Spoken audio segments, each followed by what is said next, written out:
Hello and welcome to Achievers Academy. ನಾನು ನಿಮ್ಮ ಪ್ರೀತಮ್. ಇವತ್ತಿನ ದಿನಪತ್ರಿಕೆಗಳ ವಿಶ್ಲೇಷಣೆಗೆ ಸ್ವಾಗತ.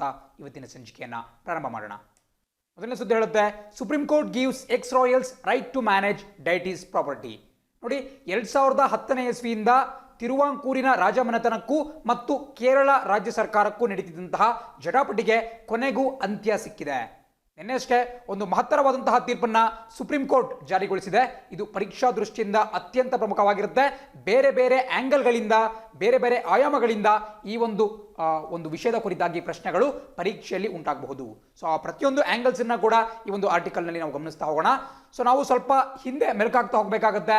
2010ನೇ ಇಸ್ವಿಯ ಸಂದರ್ಭದಲ್ಲಿ ಪ್ರಪಂಚಾದ್ಯಂತ ಚರ್ಚೆಗೆ ಗ್ರಾಸವಾಗುವಂತಹ ಒಂದು ಸುದ್ದಿ ಹೊರಗೆ ಬರುತ್ತೆ. ಅದೇನಪ್ಪ ಅಂತ ಹೇಳಿದ್ರೆ, ಕೇರಳದ ರಾಜಧಾನಿ ತಿರುವನಂತಪುರಂ ಅಥವಾ ನಾವೇನು ಟ್ರಿವೆಂಡ್ರಮ್ ಅಂತ ಕರಿತೀವಿ, 1991ವರೆಗೂ ಕೂಡ ಈ ತಿರುವನಂತಪುರಂ ಏನಿದೆ ಪ್ರಸಕ್ತವಾಗಿ ಅದನ್ನು ಟ್ರಿವೆಂಡ್ರಮ್ ಅಂತ ಕರೆಯಲಾಗ್ತಾ ಇತ್ತು. ಸೊ ಇದು ಕೇರಳದ ರಾಜಧಾನಿ. ಸೊ ಅಲ್ಲಿ ಇರ್ತಕ್ಕಂತಹ ಅನಂತ ಪದ್ಮನಾಭ ದೇವಸ್ಥಾನ, ಅನಂತ ಪದ್ಮನಾಭ ಸ್ವಾಮಿ ದೇವಸ್ಥಾನ ಏನು ಬರುತ್ತೆ, ಆ ದೇವಸ್ಥಾನದಲ್ಲಿ ಅಪಾರ ಪ್ರಮಾಣದ ಖಜಾನೆ ಪತ್ತೆಯಾಗಿತ್ತು. ಸೊ ಅದು ಪ್ರಪಂಚಾದ್ಯಂತ ಒಂದು ಸುದ್ದಿಯನ್ನು ಮಾಡಿತ್ತು. ಬಟ್ ಆಗ ಒಂದು ವಿವಾದ ಭುಗಿಲೆದ್ದಿತ್ತು. ಅದೇನಪ್ಪ ಅಂತ ಹೇಳಿದ್ರೆ, ಈ ಅನಂತ ಪದ್ಮನಾಭ ದೇವಸ್ಥಾನದಲ್ಲಿ ದೊರಕಿರ್ತಕ್ಕಂತಹ ಅಪಾರ ಪ್ರಮಾಣದ ವಜ್ರವೈಡೂರ್ಯ ಇರಬಹುದು, ಖಜಾನೆ ಇರಬಹುದು, ಇದು ಯಾರಿಗೆ ಇದರ ಹಕ್ಕು ಸೇರುತ್ತೆ? ತಲೆತಲಾಂತರಗಳಿಂದ ಆ ಒಂದು ಅನಂತ ಪದ್ಮನಾಭ ಸ್ವಾಮಿ ದೇವಸ್ಥಾನದ ಆಡಳಿತವನ್ನ ನಿರ್ವಹಣೆ ಮಾಡ್ತಿರ್ತಕ್ಕಂತಹ ಈ ತಿರುವಾಂಕೂರಿನ ರಾಜಮನೆತನಕ್ಕೆ ಸೇರುತ್ತೋ ಅಥವಾ ನ್ಯಾಯಬದ್ಧವಾಗಿ ಅಲ್ಲಿ ಚುನಾಯಿತ ಆಗಿರ್ತಕ್ಕಂತಹ ಕೇರಳ ರಾಜ್ಯ ಸರ್ಕಾರ, ಸ್ಟೇಟ್ ಗೌರ್ಮೆಂಟ್ ಆಫ್ ಕೇರಳ, ಅವ್ರಿಗೆ ಸೇರುತ್ತೋ ಅಂತ ಹೇಳಿ ಒಂದು ಜಟಾಪಟಿ ನಡೀತಾ ಇತ್ತು. ಸೊ ಈ ಸಂಬಂಧ ಈ ಒಂದು ಕೇಸ್ ವಿವಿಧ ನ್ಯಾಯಾಲಯಗಳಲ್ಲಿ ವಿಚಾರಣಾ ಹಂತದಲ್ಲೂ ಕೂಡ ಇತ್ತು. ಅಂಡ್ ಈಗ ಕಡೆಯದಾಗಿ ನಮ್ಮ ಸುಪ್ರೀಂ ಕೋರ್ಟ್ ಇದಕ್ಕೆ ಸಂಬಂಧಪಟ್ಟಂತಹ ಒಂದು ತೀರ್ಪನ್ನು ಕೊಟ್ಟಿದೆ. ಅಂಡ್ ತೀರ್ಪಿನಲ್ಲಿ ಅವರು ತಿರುವಾಂಕೂರಿನ ರಾಜ ಮನೆತನದ ಪರವಾಗಿ ತೀರ್ಪನ್ನು ಕೊಟ್ಟಿದ್ದಾರೆ. ಚಿತ್ರದಲ್ಲಿ ಕೂಡ ನೋಡ್ತಾ ಇದ್ದೀರಾ ಯಾವ ರೀತಿ ತಿರುವಾಂಕೂರಿನ ರಾಜ ಮನೆತನದ ವ್ಯಕ್ತಿಗಳು ಈ ಒಂದು ತೀರ್ಪಿನಿಂದ ಸಂತಸವನ್ನು ವ್ಯಕ್ತಪಡಿಸ್ತಾ ಇದ್ದಾರೆ. ಸೊ ಈಗ ನಾವು ಸ್ವಲ್ಪ ವಿಚಾರಗಳನ್ನ ತಿಳ್ಕೊಳ್ತಾ ಹೋಗಬೇಕಾಗುತ್ತೆ. ಬಿಕಾಸ್ ನಾವೆಲ್ಲ ಗಮನಿಸಿರ್ತೀವಿ, 26ನೇ ಸಂವಿಧಾನ ತಿದ್ದುಪಡಿ 26 ಕಾನ್ಸ್ಟಿಟ್ಯೂಷನಲ್ ಅಮೆಂಡ್ಮೆಂಟ್ ಆಕ್ಟ್ 1971ನೇ ಇಸ್ವಿಯಲ್ಲಿ ಜಾರಿಗೆ ಬರುತ್ತೆ. ಆ ಸಂದರ್ಭದಲ್ಲಿ ಇಂದಿರಾ ಗಾಂಧಿ ಅವರು ಭಾರತದ ಪ್ರಧಾನಮಂತ್ರಿ ಅವರಾಗಿರ್ತಾರೆ. ಸೊ ಈ 26ನೇ ಸಂವಿಧಾನ ತಿದ್ದುಪಡಿಯ ಪ್ರಕಾರ ಈ ಪ್ರೈವಿ ಪರ್ಸಸ್ ಅನ್ನ ಕ್ಯಾನ್ಸಲ್ ಮಾಡಲಾಗುತ್ತೆ. ದಯವಿಟ್ಟು ನೋಟ್ ಮಾಡ್ಕೊಳ್ಳಿ, ಪರೀಕ್ಷಾ ದೃಷ್ಟಿಯಿಂದ ಬಹಳ ಪ್ರಮುಖ. ಬಿಕಾಸ್ ಇದು ಅದೇ ವಿಚಾರಕ್ಕೆ ಸಂಬಂಧಪಟ್ಟಿರತಕ್ಕಂತಹ ಕಾರಣದಿಂದ ನಮ್ಮ ಭಾರತೀಯ ಸಂವಿಧಾನದಲ್ಲಿ ಪ್ರಶ್ನೆಗಳನ್ನು ಎತ್ತಬೇಕಾದ್ರೆ ಈ ಪ್ರೈವಿ ಪರ್ಸಸ್ ಕುರಿತು ಅವರು ಪ್ರಶ್ನೆಯನ್ನ ಕೇಳಬಹುದು. Privy purse. So privy purse ಅಂದ್ರೆ ಏನು, ಮೂಲತಃ ಇದರ ಅರ್ಥವನ್ನು ತಿಳ್ಕೊಳ್ಳೋಣ. ಪ್ರೈವಿ ಪರ್ಸ್ ಅಂತ ಹೇಳಿದ್ರೆ ಒಂದು ರಾಜ ಮನೆತನಕ್ಕೆ ಅಥವಾ ಒಂದು ರಾಜ ಕುಟುಂಬಕ್ಕೆ ಸರ್ಕಾರ ನೀಡತಕ್ಕಂತಹ ಭತ್ಯೆ, ನಾವೇನು ರಾಜ ಭತ್ಯೆ ಅಂತ ಕರಿತೀವಿ. ಬಿಕಾಸ್ 1947ರಲ್ಲಿ ನಮ್ಮ ದೇಶಕ್ಕೆ ಸ್ವಾತಂತ್ರ್ಯ ಬಂದಾಗ ಏನು 565 ರಾಜ ಸಂಸ್ಥಾನಗಳಿದ್ವು.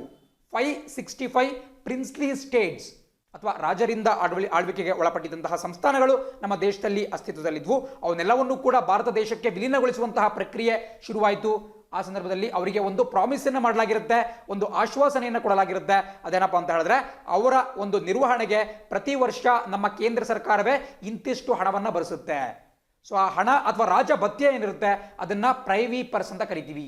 ಅದು ಸ್ವತಂತ್ರ ಬಂದಾಗಿಂದನೂ ಹಿಡಿದ್ಬಿಟ್ಟು 1971ವರೆಗೂ ಕೂಡ ಅಸ್ತಿತ್ವದಲ್ಲಿತ್ತು.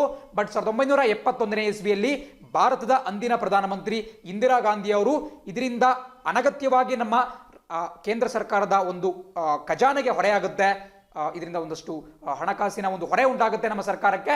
ಅಷ್ಟೇ ಅಲ್ಲ, ಇದು ರೈಟ್ ಟು ಈಕ್ವಾಲಿಟಿ ಅಥವಾ ಸಮಾನತೆ ಏನಿದೆ ನಮ್ಮ ಸಂವಿಧಾನದ ಒಂದು ತಳಹದಿಯೇ ಈ ಸಮಾನತೆ ಅಥವಾ ಈಕ್ವಾಲಿಟಿ.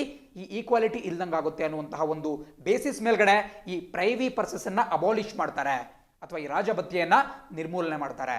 ಸೊ 1971ನಿಂದ ಹಿಡಿದ್ಬಿಟ್ಟು ಬಹುತೇಕ ಈ ರಾಜ ಸಂಸ್ಥಾನದ ರಾಜ ಮನೆತನಗಳೇನಿದ್ವು ಅವುಗಳ ಕುಟುಂಬಸ್ಥರಿಗೆ ಈ ಒಂದು ಸರ್ಕಾರದಿಂದ ನೀಡುತ್ತಿದ್ದಂತಹ ರಾಜ ಭತ್ಯೆ ನಿಂತು ಹೋಗುತ್ತೆ. ಸೊ ಇದು ಬಹಳ ಪ್ರಮುಖವಾಗಿರತಕ್ಕಂತಹ ಒಂದು ಸುದ್ದಿ.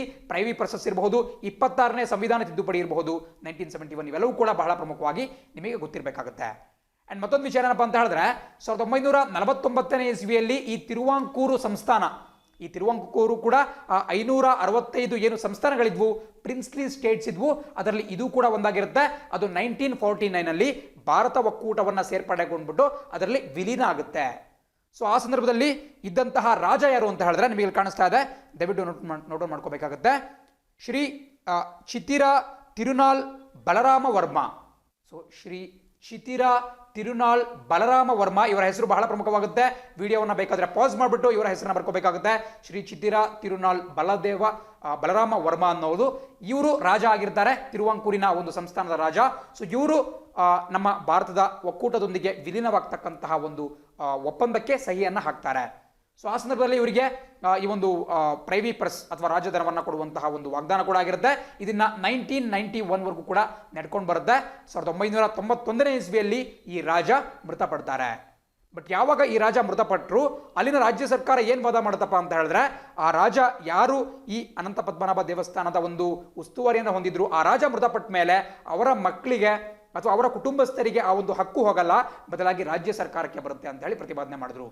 ಬಟ್ ಈ ವಿವಾದ ಯಾವಾಗ ಮತ್ತೆ ಭುಗಿಲೇಳುತ್ತಪ್ಪ ಅಂತ ಹೇಳಿದ್ರೆ 2010ನೇ ಇಸ್ವಿಯಲ್ಲಿ ಅತ್ಯಂತ ಅಪಾರ ಪ್ರಮಾಣದ ಈ ಖಜಾನೆ ದೊರಕ ಮೇಲೆ ಮತ್ತೊಮ್ಮೆ ವಿವಾದ ಭುಗಿಲೇಳುತ್ತೆ. ಬಿಕಾಸ್ ನಿಮಗೊಂದು ಮಾತು ಗೊತ್ತಿರಬೇಕು, ಇಡೀ ಪ್ರಪಂಚದಲ್ಲೇ ಅತ್ಯಂತ ಶ್ರೀಮಂತ ದೇವಾಲಯ ಯಾವುದಪ್ಪ ಅಂತ ಹೇಳಿದ್ರೆ ಇದೇ ತಿರುವನಂತಪುರದ ಶ್ರೀ ಅನಂತ ಪದ್ಮನಾಭ ದೇವಸ್ಥಾನ. ನೋಡಿ, ಕೇವಲ ಹಿಂದೂ ಧರ್ಮದ ದೇವಸ್ಥಾನಗಳ ಬಗ್ಗೆ ನಾನು ಮಾತಾಡ್ತಿಲ್ಲ. ಪ್ರಪಂಚದ ಯಾವುದೇ ಚರ್ಚ್ ಇರಬಹುದು, ಮಸೀದಿ ಇರಬಹುದು, ಅಥವಾ ಯಾವುದೇ ಒಂದು ಪೂಜಾ ಸ್ಥಳ ಇರಬಹುದು, ಧಾರ್ಮಿಕ ಕೇಂದ್ರ, ಎಲ್ಲ ಧಾರ್ಮಿಕ ಕೇಂದ್ರಗಳಲ್ಲೂ ಕೂಡ ಅತ್ಯಂತ ಶ್ರೀಮಂತ ಧಾರ್ಮಿಕ ಕೇಂದ್ರ ಯಾವುದು ಅಂತ ಹೇಳಿದ್ರೆ ಇದೇ ಅನಂತ ಪದ್ಮನಾಭ ಸ್ವಾಮಿ ದೇವಸ್ಥಾನ. ಒಂದು ಅಂದಾಜಿನ ಪ್ರಕಾರ ಇದು ಸುಮಾರು 1,20,000 ಕೋಟಿ ರೂಪಾಯಿಗಳಷ್ಟು ಒಂದು ಆಸ್ತಿಯನ್ನ ಹೊಂದಿದೆ. ಅಷ್ಟು ಒಂದು ಸಂಪತ್ತನ್ನ ಈ ಒಂದು ದೇವಸ್ಥಾನ ಹೊಂದಿದೆ. 1.2 lakh crores ಒಂದು ಮಧ್ಯಮ ಗಾತ್ರದ ಒಂದು ರಾಜ್ಯದ ಬಜೆಟ್ಗೆ ಈಕ್ವಲ್ ಆಗಿರುತ್ತೆ. ಒಂದು ವಾರ್ಷಿಕ ಏನು ಬಜೆಟ್ ಇರುತ್ತೆ ಅಷ್ಟಕ್ಕೆ ಈಕ್ವಲ್ ಆಗಿರತಕ್ಕಂತಹ ಸಂಪತ್ತು ಈ ಒಂದು ದೇವಸ್ಥಾನದಲ್ಲಿದೆ. ಸೊ ಹಾಗಾಗಿ ಪ್ರತಿಯೊಬ್ಬರ ಕಣ್ಣು ಕೂಡ ಈ ದೇವಸ್ಥಾನದ ಮೇಲೆ ಬಿತ್ತು. ಹಾಗಾಗಿ ಈ ಕುರಿತಾದಂತಹ ಕೇಸ್ ಸುಪ್ರೀಂ ಕೋರ್ಟ್ನ ಮೆಟ್ಟಿಲನ್ನು ಕೂಡ ಏರಿದ್ದು.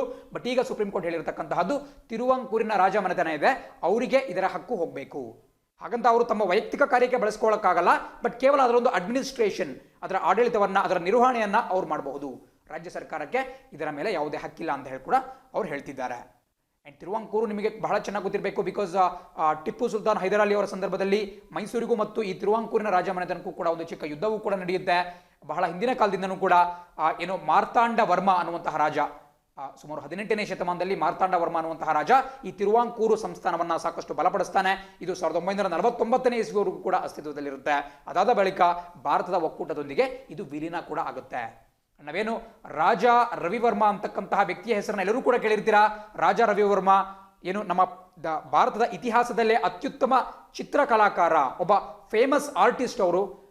ನಾವು ಈ ನಮ್ಮ ದೇಶದ ಅಗ್ರಗಣ್ಯ ಈ ಆರ್ಟಿಸ್ಟ್ಗಳು ಅಥವಾ ಚಿತ್ರಕಲೆಕಾರರ ಒಂದು ಪಟ್ಟಿಯನ್ನು ಮಾಡಿದ್ವಿ ಅಂತ ಹೇಳಿದ್ರೆ ಅದರಲ್ಲಿ ಮುಂಚೂಣಿಯಲ್ಲಿ ಬರ್ತಕ್ಕಂತಹ ಹೆಸರು ಈ ರಾಜ ರವಿವರ್ಮ ಅವ್ರದ್ದು. ಸೊ ರಾಜ ರವಿವರ್ಮ ಅವರು ಕೂಡ ಈ ತಿರುವಾಂಕೂರು ರಾಜ ಮನೆತನಕ್ಕೆ ಸೇರಿದಂತಹ ಒಬ್ಬ ವ್ಯಕ್ತಿಯಾಗಿದ್ದಾರೆ, ಈ ರಾಯಲ್ ಫ್ಯಾಮಿಲಿಗೆ ಸೇರಿದ್ದಾರೆ. ಸೊ ಇದರ ಇತಿಹಾಸ ಬಹಳ ಹಿಂದಿನಿಂದನೂ ಕೂಡ ಬರ್ತಾ ಹೋಗುತ್ತೆ. ಸೊ ಹಾಗಾಗಿ ಇದರ ಸಂಪೂರ್ಣ ಡೀಟೇಲ್ಸ್ ನಿಮಗೆ ಗೊತ್ತಿರಬೇಕಾಗುತ್ತೆ.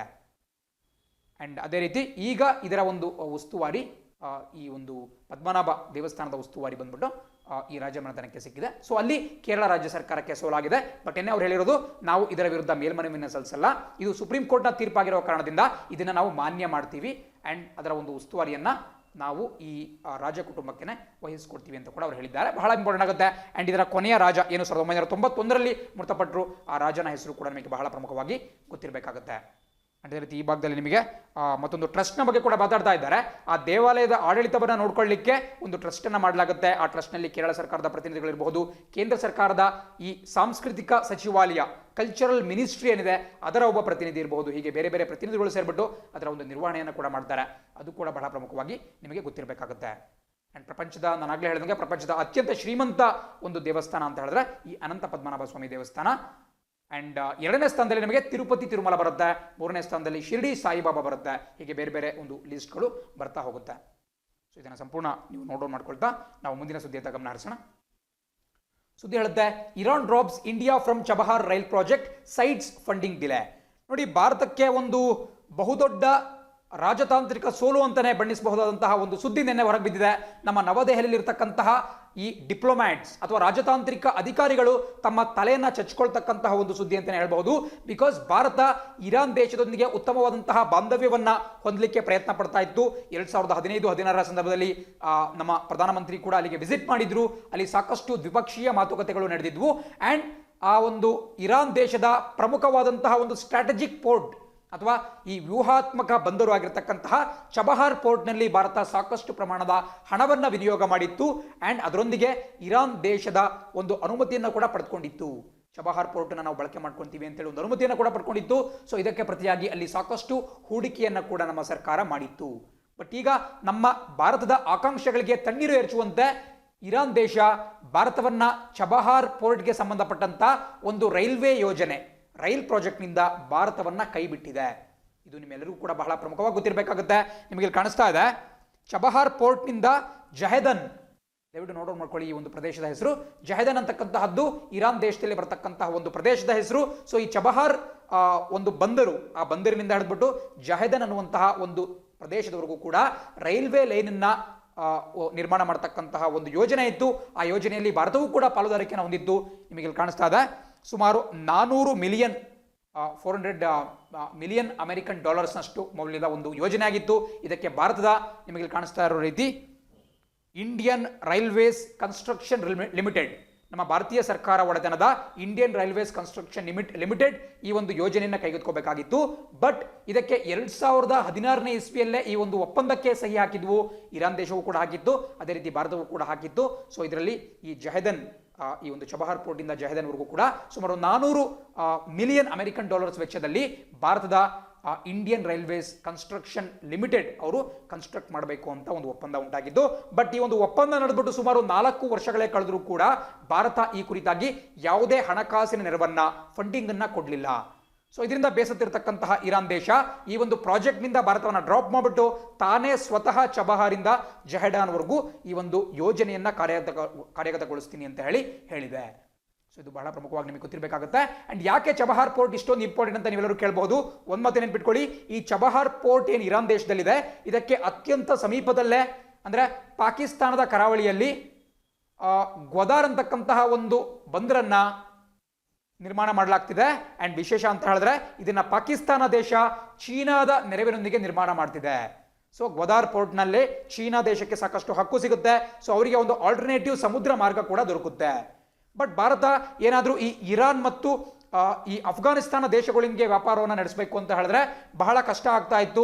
ಬಿಕಾಸ್ ಅಲ್ಲಿಗೆ ಯಾವುದೇ ಒಂದು ನಾವು ರಸ್ತೆಯಿಂದ ಹೋಗಬೇಕು ಅಂತ ಹೇಳಿದ್ರು ಕೂಡ ಪಾಕಿಸ್ತಾನದ ಮೂಲಕ ಹೋಗಬೇಕು, ನಾವು ಹಡಗಿನಿಂದ ಬರೋದು ಕೂಡ ಸ್ವಲ್ಪ ಕಷ್ಟ ಆಗ್ತಾ ಇತ್ತು. ಸೊ ಹಾಗಾಗಿ ಚಬಹಾರ್ನಲ್ಲಿ ಒಂದು ಪೋರ್ಟನ್ನು, ಬಂದರನ್ನ ಅಭಿವೃದ್ಧಿಪಡಿಸ್ಬಿಟ್ಟು ಇರಾನ್ನ ಅನುಮತಿಯೊಂದಿಗೆ ಅದನ್ನು ಬಳಕೆ ಮಾಡುವುದಾಗಿ ಭಾರತ ಒಂದು ಹೋಪನ್ನು ಇಟ್ಕೊಂಡಿತ್ತು. ಇದರಿಂದ ನಾವು ಈ ಅಫ್ಘಾನಿಸ್ತಾನದೊಂದಿಗೆ ಒಂದು ವ್ಯಾಪಾರ ಸಂಬಂಧವನ್ನು ಕೂಡ ಬಹಳ ಸುಲಭವಾಗಿ ಇಟ್ಕೋಬಹುದಾಗಿತ್ತು. ಬಟ್ ಇದಕ್ಕೆ ಕಟ್ಟಕಡೆಯದಾಗಿ ತಣ್ಣೀರು ಬಿದ್ದಿದೆ. ಇದಕ್ಕೆ ಮೂಲತಃ ಕಾರಣವನ್ನು ಕೂಡ ನೀವು ಕೇಳಬಹುದು. ನೋಡಿ, ಭಾರತ ಅಷ್ಟೊಂದೇನು ದಡ್ಡತನದ ಕೆಲಸ ಮಾಡಲ್ಲ. ಇಂಥ ಒಂದು ವ್ಯೂಹಾತ್ಮಕ ಬಂದರನ್ನ ಹಾಗೆ ಸುಮ್ಮನೆ ನಾವು ಬಿಟ್ಕೊಡಕ್ಕೆ ಕೂಡ ಇಚ್ಛೆ ಪಡಲ್ಲ. ಬಟ್ ಆದರೂ ಕೂಡ ನಾವ್ಯಾಕೆ ಹಣಕಾಸಿನ ನೆರವನ್ನ ಈ ಚಬಹಾರ್ ಪೋರ್ಟಿಗೆ ಇರಬಹುದು ಅಥವಾ ಅದಕ್ಕೆ ಸಂಬಂಧಪಟ್ಟಂತ ಒಂದು ರೈಲ್ವೆ ಯೋಜನೆಗೆ ಕೊಟ್ಟಿಲ್ಲ ಅಂತ ಹೇಳಿದ್ರೆ ಇದಕ್ಕೆ ಕಾರಣ ಅಮೆರಿಕ ದೇಶದ ಒಂದು ಕಾನೂನಾಗಿರ್ತಕ್ಕಂತಹ ಕ್ಯಾಡ್ಸಾ. ನೋಡಿ, ಹಿಂದೆ ಕೂಡ ನಾನು ಕ್ಲಾಸ್ನಲ್ಲಿ ನಿಮಗೆ ಸಂಪೂರ್ಣವಾಗಿ ಎಕ್ಸ್ಪ್ಲನೇಷನ್ ಕೊಟ್ಟಿದ್ದಾನೆ. ಈ ಕ್ಯಾಡ್ಸಾ ಅಂದ್ರೇನು, ಕ್ಯಾಡ್ಸಾ ಅಂತ ಹೇಳಿದ್ರೆ ಫುಲ್ ಫಾರ್ಮ್ ಅನ್ನು ದಯವಿಟ್ಟು ಬರ್ಕೋಬೇಕಾಗುತ್ತೆ. Countering American adversaries through sanctions act. ಮತ್ತೊಮ್ಮೆ ಹೇಳ್ತೀನಿ, ದಯವಿಟ್ಟು ನೋಟ್ ಮಾಡ್ಕೊಳ್ಳಿ, ಇಂಗ್ಲಿಷಲ್ಲಿ ನೋಟ್ ಮಾಡ್ಕೊಳ್ಳಿ. Countering American adversaries through sanctions act ಅಂದ್ರೆ ನಿರ್ಬಂಧನೆಗಳ ಮೂಲಕ ಅಮೆರಿಕಾದ ವಿರೋಧಿಗಳನ್ನ ಮಟ್ಟ ಹಾಕುವುದು. ಅದು ಈ ಒಂದು ಆಕ್ಟ್ ನ ಹೆಸರಾಗಿರುತ್ತೆ. ಸೊ ಅಮೆರಿಕ ದೇಶಕ್ಕೆ ಯಾರೆಲ್ಲ ವಿರುದ್ಧವಾಗಿ ನಿಂತ್ಕೊಳ್ತಾರೋ ಅವರ ಮೇಲೆ ಅಮೆರಿಕ ದೇಶ ಈ ಕ್ಯಾಡ್ಸಾ ಅನ್ನುವಂತಹ ಒಂದು ಕಾಯ್ದೆಯನ್ನ ಅಪ್ಲೈ ಮಾಡುತ್ತೆ. ಈ ಕ್ಯಾಡ್ಸಾವನ್ನ ಅಪ್ಲೈ ಮಾಡ್ತು ಅಂತ ಹೇಳಿದ್ರೆ ಅಮೆರಿಕ ದೇಶದ ಯಾವುದೇ ಮಿತ್ರ ರಾಷ್ಟ್ರ ಆ ಯಾವ ದೇಶದ ಮೇಲೆ ಕ್ಯಾಡ್ಸಾವನ್ನ ಹೇರಲಾಗಿರುತ್ತೋ ಆ ದೇಶದೊಂದಿಗೆ ವಾಣಿಜ್ಯ ಸಂಬಂಧವನ್ನ ಹೊಂದುವಂತಿಲ್ಲ, ಕಮರ್ಷಿಯಲ್ ರಿಲೇಷನ್ಸ್ ಅನ್ನ ಇಟ್ಕೊಳ್ಳಂಗಿಲ್ಲ. ಪ್ರಸಕ್ತವಾಗಿ ಪ್ರಪಂಚಾದ್ಯಂತ 3 ದೇಶಗಳ ಮೇಲೆ ಅಮೆರಿಕ ಕ್ಯಾಡ್ಸಾವನ್ನ ಹೇರಿದೆ. ಆ 3 ದೇಶಗಳು ಯಾವಪ್ಪ ಅಂತ ಹೇಳಿದ್ರೆ, ಒಂದು ನಾರ್ತ್ ಕೊರಿಯಾ ಅಂದ್ರೆ ಉತ್ತರ ಕೊರಿಯಾ, ಅದೇ ರೀತಿ ರಷ್ಯಾ ಬರುತ್ತೆ, ಅಂಡ್ 3ನೇ ಸ್ಥಾನದಲ್ಲಿ ಇರಾನ್ ಬರುತ್ತೆ. ಸೊ ಇರಾನ್ ಮೇಲೆ ಇದನ್ನ ಹೇರಿರೋದ್ರಿಂದ ಭಾರತ ಕೂಡ ಇರಾನ್ ಜೊತೆ ಈ ಒಂದು ವಾಣಿಜ್ಯ ವ್ಯವಹಾರಗಳನ್ನ ಕಡಿಮೆ ಮಾಡ್ತಾ ಇದೆ. ಒಂದು ವೇಳೆ ಭಾರತ ವಾಣಿಜ್ಯ ವ್ಯವಹಾರನ ಇಟ್ಕೊಳ್ತು ಅಂತ ಹೇಳಿದ್ರೆ ಅಮೆರಿಕ ದೇಶ ಭಾರತದ ಮೇಲೂ ಕೂಡ ಈ ಕ್ಯಾಡ್ಸಾ ಸಂಬಂಧಿತ ನಿರ್ಬಂಧನೆಗಳನ್ನ ಹೇರಬಹುದು. ಆವಾಗ ನಮ್ಮ ಆರ್ಥಿಕ ಚಟುವಟಿಕೆಗಳಿಗೆ ಹೊಡೆತ ಬೀಳುತ್ತೆ. ಸೊ ಇದು ಬಹಳ ಪ್ರಮುಖವಾಗಿರ್ತಕ್ಕಂಥ ಒಂದು ವಿಚಾರ. ಸೊ ಇದೇ ಕಾರಣಕ್ಕೆ ಭಾರತ ಇರಾನ್ ದೇಶದಿಂದ 2018ನೇ ಇಸ್ವಿವರೆಗೂ ಕೂಡ ಭಾರತಕ್ಕೆ ಅತಿ ಹೆಚ್ಚಿನ ಕಚ್ಚಾ ತೈಲ, ಕ್ರೂಡ್ ಆಯಿಲ್ ಅಥವಾ ಪೆಟ್ರೋಲಿಯಂ ಅನ್ನ ಭಾರತಕ್ಕೆ ರಫ್ತು ಮಾಡ್ತಿದ್ದಂತಹ ದೇಶ ಇದೇ ಇರಾನ್. ಬಟ್ 2018 ಆದ್ಮೇಲೆ ಯಾವಾಗ ಕ್ಯಾಡ್ಸಾ ಬರುತ್ತೆ, ಭಾರತ ಹಂತ ಹಂತವಾಗಿ ಇರಾನ್ನಿಂದ ಒಂದು ಈ ಕಚ್ಚಾ ತೈಲ ಆಮದನ್ನು ನಿಲ್ಲಿಸ್ಬಿಟ್ಟು ಇರಾಕ್ನಿಂದ ಅತಿ ಹೆಚ್ಚಿನ ಕಚ್ಚಾ ತೈಲವನ್ನು ಆಮದು ಮಾಡ್ಕೊಳ್ತಾ ಇದೆ. ಸೊ ಇದು ಕೂಡ ನಿಮಗೆ ಗೊತ್ತಿರಬೇಕಾಗುತ್ತೆ. ಸೊ ಅಮೆರಿಕ ದೇಶದ ಈ ಒಂದು ಕಾಯ್ದೆಗೆ ಹೆದರ್ಕೊಂಡ್ಬಿಟ್ಟು ಭಾರತ ಈ ರೈಲ್ ಪ್ರಾಜೆಕ್ಟ್ಗೆ ಒಂದು ಹಣವನ್ನ ವಿನಿಯೋಗ ಮಾಡಿಲ್ಲ. ಇದರಿಂದ ಬೇಸತ್ತಿರತಕ್ಕಂತಹ ಇರಾನ್ ದೇಶ ಚಬಹಾರ್ ಪೋರ್ಟ್ನ ರೈಲ್ವೆ ಯೋಜನೆಯನ್ನ ತಾನೇ ಕಾರ್ಯಗತಗೊಳಿಸುವುದಾಗಿ ಹೇಳಿಕೆ ನೀಡಿದೆ. ಅಂಡ್ ಇದು ಗಾಯ ಮಾಡ್ದಂಗಾದ್ರೆ ಗಾಯದ ಮೇಲೆ ಒಂದು ಉಪ್ಪನ್ನು ಸುರಿಯುವಂತಹ ಮತ್ತೊಂದು ಸುದ್ದಿ ಅದೇನಪ್ಪ ಅಂತ ಹೇಳಿದ್ರೆ, ಇದೇ ಚಬಹಾರ್ ಪೋರ್ಟ್ಗೆ ಸಂಬಂಧಪಟ್ಟಂತಹ ಕೆಲವೊಂದಿಷ್ಟು ಕಾರ್ಯಗಳನ್ನ ಇವರು ಚೀನಾ ದೇಶಕ್ಕೆ ಕೂಡ ವಹಿಸಿಕೊಡ್ತಾ ಇದ್ದಾರೆ. ಸೊ ಅದು ಕೂಡ ಬಹಳ ಪ್ರಮುಖವಾಗಿ ಗೊತ್ತಿರಬೇಕಾಗುತ್ತೆ. ನೀವು ಇಲ್ಲಿ ನೋಡ್ತಾ ಇದ್ದೀರಾ, ಚೀನಾದೊಂದಿಗೆ ಒಂದು ಒಪ್ಪಂದವನ್ನ ಇರಾನ್ ದೇಶ ಮಾಡ್ಕೊಂಡಿದೆ. ಅದೇನಪ್ಪ ಅಂತ ಹೇಳಿದ್ರೆ, ಮುಂಬರುವ 25 ವರ್ಷಗಳ ಅವಧಿಯೊಳಗಾಗಿ ಸುಮಾರು 400 ಬಿಲಿಯನ್ ಅಮೆರಿಕನ್ ಡಾಲರ್ಸ್ನಷ್ಟು ಒಂದು ಹಣದ ಹೂಡಿಕೆಯನ್ನ ಚೀನಾ ದೇಶ ಮಾಡುತ್ತೆ. ಇದರಲ್ಲಿ ಬೇರೆ ಬೇರೆ ಡೀಲ್ಗಳಿದೆ, ಅಂದ್ರೆ ಬೇರೆ ಬೇರೆ ಅಭಿವೃದ್ಧಿ ಕಾರ್ಯಗಳಿರಬಹುದು ಅಥವಾ ವ್ಯೂಹಾತ್ಮಕ ಕಾರಣಗಳಿರಬಹುದು. ಇದಕ್ಕೆ ಚೀನಾ ದೇಶ ಹಣವನ್ನು ವಿನಿಯೋಗ ಮಾಡ್ತಿದೆ. ನೋಡಿ, ಚೀನಾ ದೇಶ ಅಮೆರಿಕದೊಂದಿಗೆ ಯಾವುದೇ ಕಾರಣಕ್ಕೂ ಹೆದರಲ್ಲ. ಬಿಕಾಸ್ ಅಮೆರಿಕದ ಕ್ಯಾಟ್ಸಾ ಅವರಿಗೆ ಅಷ್ಟೊಂದು ಮ್ಯಾಟರ್ ಆಗಲ್ಲ. ಆಲ್ರೆಡಿ ಅಮೆರಿಕಗೂ ಮತ್ತು ಅವರಿಗೂ ಜಗಳ ಇರೋ ಕಾರಣದಿಂದ ಅವರು ಕ್ಯಾಟ್ಸಾಕ್ಕೆ ಹೆದರಿದೇನೆ ಇರಾನ್ನೊಂದಿಗೆ ತಮ್ಮ ಬಾಂಧವ್ಯವನ್ನ ಇದೇ ಒಂದು ಸುಸಂದರ್ಭ ಅನ್ಕೊಂಡು ಅವರು ವೃದ್ಧಿಗೊಳಿಸ್ಕೊಳ್ತಾ ಹೋಗ್ತಿದ್ದಾರೆ. ಬಟ್ ಭಾರತಕ್ಕೂ ಕೂಡ ಇರಾನ್ನೊಂದಿಗೆ ರಿಲೇಷನ್ಶಿಪ್ ಚೆನ್ನಾಗಿ ಇಟ್ಕೋಬೇಕು ಅಂತ ಆಸೆ ಇದೆ. ಬಟ್ ಅಮೆರಿಕಾದ ಒಂದು ಕಾರಣದಿಂದ, ಕ್ಯಾಟ್ಸಾದ ಕಾರಣದಿಂದ ನಾವು ಇಟ್ಕೊಳಕ್ ಸಾಧ್ಯವಾಗ್ತಿಲ್ಲ. ಸೊ ಇದರ ಒಂದು ಅವಕಾಶವನ್ನ ಚೀನಾ ಉಪಯೋಗಿಸ್ಕೊಳ್ತಾ ಇದೆ. 400 ಬಿಲಿಯನ್ ಡಾಲರ್ಸ್ನಷ್ಟು ಹೂಡಿಕೆಯನ್ನು ಕೂಡ ಮಾಡ್ತಾ ಇದೆ. ಸೊ ಇದರಿಂದ ಭಾರತಕ್ಕೆ ಗಾಯದ ಮೇಲೆ ಉಪ್ಪು ಸವರಿದಂತೆ ಫೀಲಿಂಗ್ ಆಗ್ತಾ ಇದೆ. ಸೊ ಇದು ಕೂಡ ನಿಮಗೆ ಖಂಡಿತ ಗೊತ್ತಿರಬೇಕಾಗುತ್ತೆ. ಚಬಹಾರ್ ಪೋರ್ಟ್ ಅಂಡ್ ಈ ಒಂದು ಮ್ಯಾಪ್ ಅನ್ನ ನೋಡಿದ್ರೆ ನೀವು ಬಹಳ ಚೆನ್ನಾಗಿ ಅರ್ಥ ಮಾಡ್ಕೋಬಹುದು. ಚಬಹಾರ್ ಪೋರ್ಟ್ ಯಾಕೆ ಭಾರತಕ್ಕೆ ಬಹಳ ಇಂಪಾರ್ಟೆಂಟ್ ನೋಡಿ. ಅಫ್ಘಾನಿಸ್ತಾನ ಭಾರತಕ್ಕೆ ಒಂದು ಮಿತ್ರ ರಾಷ್ಟ್ರ. ಹಾಗೆ ನೋಡಿದ್ರೆ ಪಾಕಿಸ್ತಾನದಂತೆ ಅಫ್ಘಾನಿಸ್ತಾನ ಇಲ್ಲ. ಅಫ್ಘಾನಿಸ್ತಾನ ಮತ್ತು ಭಾರತ ಉತ್ತಮವಾದಂತಹ ಬಾಂಧವ್ಯವನ್ನು ಹೊಂದಿದ್ದಾವೆ. ಬಟ್ ಆದರೂ ಕೂಡ ಅಫ್ಘಾನಿಸ್ತಾನದಿಂದ ಯಾವುದಾದ್ರೂ ವಸ್ತುಗಳು ಭಾರತಕ್ಕೆ ಬರಬೇಕು ಅಂತ ಹೇಳಿದ್ರೆ ಪಾಕಿಸ್ತಾನದ ಮೂಲಕನೇ ಬರಬೇಕಾಗುತ್ತೆ. ಅದು ಬಹಳ ಪ್ರಾಬ್ಲಮ್ಯಾಟಿಕ್. ಸೊ ಹಾಗಾಗಿ ಭಾರತ ಏನು ಪ್ಲಾನ್ ಮಾಡ್ತು, ಇರಾನ್ ಕೂಡ ಭಾರತದೊಂದಿಗೆ ಚೆನ್ನಾಗಿತ್ತು ಒಂದು ಕಾಲದಲ್ಲಿ. ಸೊ ಈ ಚಬಹಾರ್ ಅನ್ನುವಂತಹ, ನಿಮಗೇನು ಇಲ್ಲಿ ಮಾರ್ಕ್ ಮಾಡಿ ತೋರಿಸ್ತಾ ಇದ್ದೀನಿ, ಇಲ್ಲಿ ಚಬಹಾರ್ ಪೋರ್ಟ್ ಬರುತ್ತೆ ಅರೇಬಿಯನ್ ಸಮುದ್ರದಲ್ಲಿ. ಸೊ ಈ ಚಬಹಾರ್ ಪೋರ್ಟ್ ಅನ್ನು ಡೆವಲಪ್ ಮಾಡಿದ್ವಿ ಅಂತ ಹೇಳಿದ್ರೆ ನಮ್ಮ ಗುಜರಾತ್ನಲ್ಲಿರ್ತಕ್ಕಂತಹ ಈ ಗಲ್ಫ್ ಆಫ್ ಕಚ್ ಏನಿದೆ ಆ ಒಂದು ಪ್ರದೇಶದಲ್ಲಿ ಕಾಂಡ್ಲಾ ಬಂದರು ಏನು ಬರುತ್ತೆ, ಈ ಬಂದರಿನಿಂದ ನಾವು ನೇರವಾಗಿ ನಮ್ಮ ಒಂದು ಸಾಮಾನು ಸರಂಜಾಮುಗಳನ್ನು ನೇರವಾಗಿ ಇರಾನ್ಗೆ ಸಾಗಿಸಬಹುದು. ಅಲ್ಲಿಂದ ರಸ್ತೆ ಮಾರ್ಗದಲ್ಲಿ, ರೈಲ್ವೆ ಮಾರ್ಗದಲ್ಲಿ ನಾವೇನು ಚಬಹಾರ್ನಿಂದ ಜಹೆಡಾನ್ವರೆಗೂ ರೈಲ್ವೆ ಮಾರ್ಗವನ್ನು ಅಭಿವೃದ್ಧಿಪಡಿಸಿದ್ವಿ ಅಂತ ಹೇಳಿದ್ರೆ ಅಲ್ಲಿಂದ ಅಫ್ಘಾನಿಸ್ತಾನಕ್ಕೆ ಕೂಡ ತೆಗೆದುಕೊಂಡು ಹೋಗಬಹುದು. ಅಂಡ್ ಅದೇ ರೀತಿ ಅಲ್ಲಿನಿಂದ ಸಾಮಾನು ಸರಂಜಾಮುಗಳನ್ನ ಇದೇ ರೀತಿ ತೆಗೆದುಕೊಂಡು ಹೋಗ್ಬೋದು ಅಂತೇಳಿ ಪ್ಲಾನ್ ಮಾಡಿದ್ವಿ. ಬಟ್ ಈಗ ಅದಕ್ಕೆ ಎಲ್ಲೋ ಒಂದು ಕಡೆ ಹಿನ್ನಡೆ ಆಗಿದೆ. ಬಟ್ ಆದರೂ ಕೂಡ ಏನು ತೊಂದರೆ ಇಲ್ಲ. ಈ ಕ್ಯಾಟ್ಸಾ ಮುಂದೊಂದು ದಿನ ಹೋಯಿತು ಅಂತ ಹೇಳಿದ್ರೆ ಅಮೆರಿಕವನ್ನ ಕನ್ವಿನ್ಸ್ ಮಾಡಿಬಿಟ್ಟು ಭಾರತ ಮತ್ತೊಮ್ಮೆ ಇರಾನ್ನೊಂದಿಗೆ ತನ್ನ ಬಾಂಧವ್ಯವನ್ನು ವೃದ್ಧಿಗೊಳಿಸ್ಕೋಬಹುದು. ಅಂಡ್ ಇಲ್ಲಿ ನಿಮಗೆ ಕಾಣಿಸ್ತಿರ್ತಕ್ಕಂತಹದ್ದು ಗೋದಾರ್, ಬಹಳ ಸಮೀಪದಲ್ಲಿದೆ ಈ ಗೋದಾರ್ ಮತ್ತು ಚಬಹಾರ್. ಬಟ್ ಗೋದಾರ್ ಪೋರ್ಟ್ ಬಂದ್ಬಿಟ್ಟು ಪಾಕಿಸ್ತಾನ ದೇಶದಲ್ಲಿರ್ತಕ್ಕಂತಹದ್ದು. ಇದನ್ನ ಚೀನಾ ದೇಶ ಅಭಿವೃದ್ಧಿಪಡಿಸಿದೆ. ಇಲ್ಲೂ ಕೂಡ ಇದೇ ರೀತಿ ಒಂದು ರಸ್ತೆ ಮಾರ್ಗವನ್ನು ನಿರ್ಮಾಣ ಮಾಡಲಾಗುತ್ತೆ. ಈ ರಸ್ತೆ ಮಾರ್ಗ ಈ ಪಾಕ್ ಆಕ್ಯುಪೈಡ್ ಕಾಶ್ಮೀರ್ ಅಥವಾ ಏನು ಪಾಕಿಸ್ತಾನ ಆಕ್ರಮಿತ ಕಾಶ್ಮೀರ ಬರುತ್ತೆ ಅದರ ಮೂಲಕ ಹಾದು ಹೋಗುತ್ತೆ. ಇದನ್ನ ಚೈನಾ ಪಾಕಿಸ್ತಾನ್ ಎಕನಾಮಿಕ್ ಕಾರಿಡಾರ್ ಅಥವಾ CPEC ಅಂತ ಕರಿತೀವಿ. ದಯವಿಟ್ಟು ನೋಟ್ ಮಾಡ್ಕೋಬೇಕಾಗುತ್ತೆ, China Pakistan economic corridor. And ಇದು ಕೂಡ ಬಹಳ ಪ್ರಮುಖವಾಗಿರುತ್ತೆ. ಸೊ ಚಬಹಾರ್ ಮತ್ತು ಗ್ವದಾರ್ ಎರಡೂ ಪೋರ್ಟ್ಗಳ ಬಗ್ಗೆ ನೀವು ತಿಳ್ಕೋಬೇಕಾಗುತ್ತೆ. ಅಂಡ್ ಇಲ್ಲಿ ನಿಮಗೆ ಈ ಒಂದು ಮೇಜರ್ ಕ್ರೂಡ್ ಆಯಿಲ್ ಇಂಪೋರ್ಟ್ ಅಥವಾ ಈ ಕಚ್ಚಾ ತೈಲದ ಒಂದು ಆಮದಿನ ಬಗ್ಗೆ ಒಂದು ಡಾಟಾ ಸಿಗ್ತಾ ಇದೆ. ಭಾರತ ದೇಶ 2019ರಲ್ಲಿ ಯಾವ ರೀತಿ ಇಂಪೋರ್ಟ್ ಮಾಡ್ಕೊಳ್ತು, 2018ರಲ್ಲಿ ಯಾವ ರೀತಿ ಇಂಪೋರ್ಟ್ ಮಾಡ್ಕೊಳ್ತು ಅಂತ ಒಂದು ಮಾತು ನೆನಪಿರಬೇಕು. ನಿಮಗೆ ಪರೀಕ್ಷೆಗಳಲ್ಲಿ ಪ್ರಶ್ನೆಯನ್ನು ಕೇಳಬಹುದು, ಪ್ರಸಕ್ತವಾಗಿ ಭಾರತಕ್ಕೆ ಅತಿ ಹೆಚ್ಚಿನ ಒಂದು ಕಚ್ಚಾ ತೈಲವನ್ನು ಪೂರೈಕೆ ಮಾಡುವಂತಹ ದೇಶ ಯಾವುದು ಅಂತ ಕೇಳ್ತಾರೆ. ಅದಕ್ಕೆ ಸರಿಯಾದ ಉತ್ತರ ಇರಾಕ್ ಆಗಿರುತ್ತೆ. ಇರಾಕ್ಗಿಂತ ಮುಂಚೆ ನಾವು ಇರಾನ್ನಿಂದ ಆಮದು ಮಾಡ್ಕೊಳ್ತಾ ಇದ್ವಿ. ಬಟ್ ಅಮೆರಿಕದ ಕ್ಯಾಟ್ಸಾದ ಕಾರಣದಿಂದ ಅದನ್ನು ಹೊರತುಪಡಿಸ್ಬಿಟ್ಟು ನಾವು ಇರಾಕ್ನಿಂದ ಆಮದು ಮಾಡ್ಕೊಳ್ತಾ ಇದ್ದಾವೆ. ಅದೇ ರೀತಿ ಸೌದಿ ಅರೇಬಿಯಾದಿಂದ ಕೂಡ ನಾವು ಮಾಡ್ಕೊಳ್ತಿದ್ದಂತಹ ಆಮದು ಸ್ವಲ್ಪ ಮಟ್ಟಿಗೆ ಕುಸಿತಗೊಂಡಿದೆ. ಅಂಡ್ ನೀವು ಕೆಳಗೆ ನೋಡ್ತಿದ್ದೀರಾ, ಅಮೆರಿಕದಿಂದ ನಾವು ಮಾಡ್ಕೊಳ್ತಿದ್ದಂತಹ ಆಮದು 96% ಜಾಸ್ತಿ ಆಗಿದೆ. ನೋಡಿ, ಎಲ್ಲಾ ದೇಶಗಳಿಗೆ ನೀವು ಕಂಪೇರ್ ಮಾಡಿದ್ರೆ ಕಳೆದ ವರ್ಷಕ್ಕಿಂತ 2019ರಲ್ಲಿ ನಾವು ಅಮೆರಿಕಾದಿಂದ ಆಮದು ಮಾಡ್ಕೊಳ್ತಕ್ಕಂತಹ ಪ್ರಮಾಣ ಗಣನೀಯ ಪ್ರಮಾಣದಲ್ಲಿ ಏರಿಕೆಯಾಗಿದೆ. ಇದು ಕೂಡ ಗೊತ್ತಿರಬೇಕಾಗುತ್ತೆ ನಿಮಗೆ. ಸೊ ಇರಾಕ್ ಒಂದು ಹೈಯೆಸ್ಟ್ ಭಾರತಕ್ಕೆ ಎಕ್ಸ್ಪೋರ್ಟ್ ಮಾಡುವಂತಹ ಈ ಒಂದು ತೈಲವನ್ನು ಎಕ್ಸ್ಪೋರ್ಟ್ ಮಾಡತಕ್ಕಂತಹ ದೇಶವಾಗಿರುತ್ತೆ. ಅದೇ ರೀತಿ ಮುಂದಿನ ಸುದ್ದಿ ನೋಡ್ತಾ ಹೋಗೋಣ. ಸುದ್ದಿ ಹೇಳುತ್ತೆ, will invest $10 billion American dollars in India says Google chief. ನೋಡಿ, ಗೂಗಲ್ ಕಂಪನಿಯ ಮುಖ್ಯಸ್ಥ, ಗೂಗಲ್ನ CEO ಭಾರತ ಮೂಲದ ಸುಂದರ್ ಪಿಚಾಯ್ ಅವರು ನಿನ್ನೆ ಒಂದು ಹೇಳಿಕೆಯನ್ನು ಕೊಟ್ಟಿದ್ದಾರೆ. ಅದೇನಪ್ಪಾ ಅಂತ ಹೇಳಿದ್ರೆ, ಮುಂಬರುವಂತಹ ವರ್ಷಗಳಲ್ಲಿ ನಮ್ಮ ಭಾರತದಲ್ಲಿ ಸುಮಾರು $10 ಬಿಲಿಯನ್ ಅಮೆರಿಕನ್ ಡಾಲರ್ಸ್ನಷ್ಟು ಹೂಡಿಕೆಯನ್ನ ಮಾಡ್ತೀವಿ ಅಂತ ಹೇಳಿ ಸುಂದರ್ ಪಿಚಾಯ್ ಅವರು ಹೇಳಿದ್ದಾರೆ ಗೂಗಲ್ ಕಂಪನಿಯ ವತಿಯಿಂದ. ಇದು ಸುಮಾರು 75,000 ಕೋಟಿ ರೂಪಾಯಿ ಆಗುತ್ತೆ. ಅಂದರೆ ಮುಂಬರುವ 5 ರಿಂದ 7 ವರ್ಷಗಳೊಳಗಾಗಿ ಈ 75,000 ಕೋಟಿ ರೂಪಾಯಿ ಹಣವನ್ನು ಭಾರತದಲ್ಲಿ ಗೂಗಲ್ ಹೂಡಿಕೆ ಮಾಡುತ್ತೆ. ಯಾವ ಒಂದು ರಂಗಗಳಲ್ಲಿ ಹೂಡಿಕೆ ಮಾಡುತ್ತಪ್ಪ ಅಂತ ಹೇಳಿದ್ರೆ ನಿಮಗೆ ಕಾಣಿಸ್ತಾ ಇದೆ, India first products and services. ನಮ್ಮ ಭಾರತದಲ್ಲಿ ಅವಶ್ಯಕವಾಗಿ ಬೇಕಾಗಿರತಕ್ಕಂತಹ ಸೇವೆಗಳಿರಬಹುದು ಮತ್ತು ಉತ್ಪನ್ನಗಳಿರಬಹುದು, ಇವುಗಳ ತಯಾರಿಕೆಗಾಗಿ ಗೂಗಲ್ ಇನ್ವೆಸ್ಟ್ ಮಾಡುತ್ತೆ. ನೋಡಿ, ಗೂಗಲ್ ಒಂದು ಖಾಸಗಿ ಕಂಪನಿ, ಅವರು ಲಾಭಾಂಶಕ್ಕೋಸ್ಕರ ಒಂದು ಇನ್ವೆಸ್ಟ್ಮೆಂಟ್ ಅನ್ನು ಮಾಡ್ತಿದ್ದಾರೆ. ಬಟ್ ಆದರೂ ಕೂಡ ಅವರು ನಮ್ಮ ದೇಶದಲ್ಲಿ ಇಷ್ಟೊಂದು ದೊಡ್ಡ ಪ್ರಮಾಣದಲ್ಲಿ ಹೂಡಿಕೆಯನ್ನು ಮಾಡೋದ್ರಿಂದ ನಮ್ಮ ದೇಶದಲ್ಲಿ ಉದ್ಯೋಗ ಸೃಷ್ಟಿಯಾಗುತ್ತೆ, ನಮ್ಮ ದೇಶದ ಆರ್ಥಿಕತೆಗೂ ಕೂಡ ಒಂದಷ್ಟು ಪುನಶ್ಚೇತನ ಸಿಗುತ್ತೆ. ಸೊ ಇದು ಬಹಳ ಪ್ರಮುಖವಾಗಿ ನಿಮಗೆ ಗೊತ್ತಿರಬೇಕು. ಆ್ಯಂಡ್ ಇಲ್ಲಿ ನಿಮಗೆ ಆಲ್ಫಾಬೆಟ್ ಅಂತ ಒಂದು ಕಾಣಿಸ್ತಾ ಇದೆ ನೋಡಿ. ಒಂದು ವಿಷಯ ನೆನ್ಪಿಟ್ಕೋಬೇಕು, 2015ನೇ ಇಸ್ವಿಯಲ್ಲಿ ಈ ಗೂಗಲ್ ಕಂಪನಿ ಏನಿದೆ ಪ್ರಪಂಚಾದ್ಯಂತ ಈ ಇನ್ಫಾರ್ಮೇಷನ್ ಟೆಕ್ನಾಲಜಿ ಅಥವಾ ಈ ಒಂದು ಟೆಕ್ನಾಲಜಿ ರಂಗದಲ್ಲಿ ಒಂದು ದೈತ್ಯ ಸಂಸ್ಥೆ ಈ ಗೂಗಲನ್ನು ರೀಸ್ಟ್ರಕ್ಚರ್ ಮಾಡಲಾಗುತ್ತೆ, ಅಂದರೆ ಇದನ್ನು ಪುನರ್ರಚನೆ ಮಾಡಲಾಗುತ್ತೆ. ಆ್ಯಂಡ್ ರಚನೆ ಮಾಡಬೇಕಾದ್ರೆ ಆಲ್ಫಾಬೆಟ್ ಅಂತಕ್ಕಂತಹ ಒಂದು ಸಂಸ್ಥೆಯನ್ನು ಹುಟ್ಟಾಕಲಾಗುತ್ತೆ. ಇಲ್ಲೂ ಕೂಡ ಕಾಣಿಸ್ತಾ ಇದೆ ಆಲ್ಫಾಬೆಟ್ ಅಂತಕ್ಕಂತಹ ಒಂದು ಸಂಸ್ಥೆ. ಸೊ ಆಲ್ಫಾಬೆಟ್ ಸಂಸ್ಥೆಗೆ ಏನಪ್ಪಾ ಅಂತ ಹೇಳಿದ್ರೆ ಇದು ಗೂಗಲ್ ಸಂಸ್ಥೆಯ ಮಾತ್ರ ಸಂಸ್ಥೆ, ಅಥವಾ ನಾವು ಇಂಗ್ಲಿಷ್ನಲ್ಲಿ ಪೇರೆಂಟ್ ಕಂಪನಿ ಆಫ್ ಗೂಗಲ್ ಅಂತ ಕರಿತೀವಿ. ಸೊ ಈ ಗೂಗಲ್ನ ಒಟ್ಟಾರೆಯಾಗಿ ಒಡೆತನ ಹೊಂದಿರತಕ್ಕಂತಹದ್ದು ಆಲ್ಫಾಬೆಟ್ ಸಂಸ್ಥೆ. ಪರೀಕ್ಷೆಯಲ್ಲಿ ಕೆಲವೊಮ್ಮೆ ಕೇಳಬಹುದು ಗೂಗಲ್ನ ಮಾತ್ರ ಸಂಸ್ಥೆಯ ಹೆಸರೇನು ಅಂತ ಕೇಳಿದ್ರೆ ಆಲ್ಫಾಬೆಟ್ ಅಂತ ಬರೀಬೇಕಾಗುತ್ತೆ. ಅಂಡ್ ಈ ಆಲ್ಫಾಬೆಟ್ ಸಂಸ್ಥೆಗೂ ಕೂಡ ಸಿಇಒ ಯಾರು ಅಂತ ಹೇಳಿದ್ರೆ ಇದೇ ಸುಂದರ್ ಪಿಚಾಯ್ ಅವರು. ಸೊ ಅಂಡ್ ಗೂಗಲ್ನ ಕೆಳಗಡೆ ಇನ್ನೂ ಕೆಲವೊಂದು ಅಂಗಸಂಸ್ಥೆಗಳು ಬರ್ತಾ ಹೋಗುತ್ತೆ.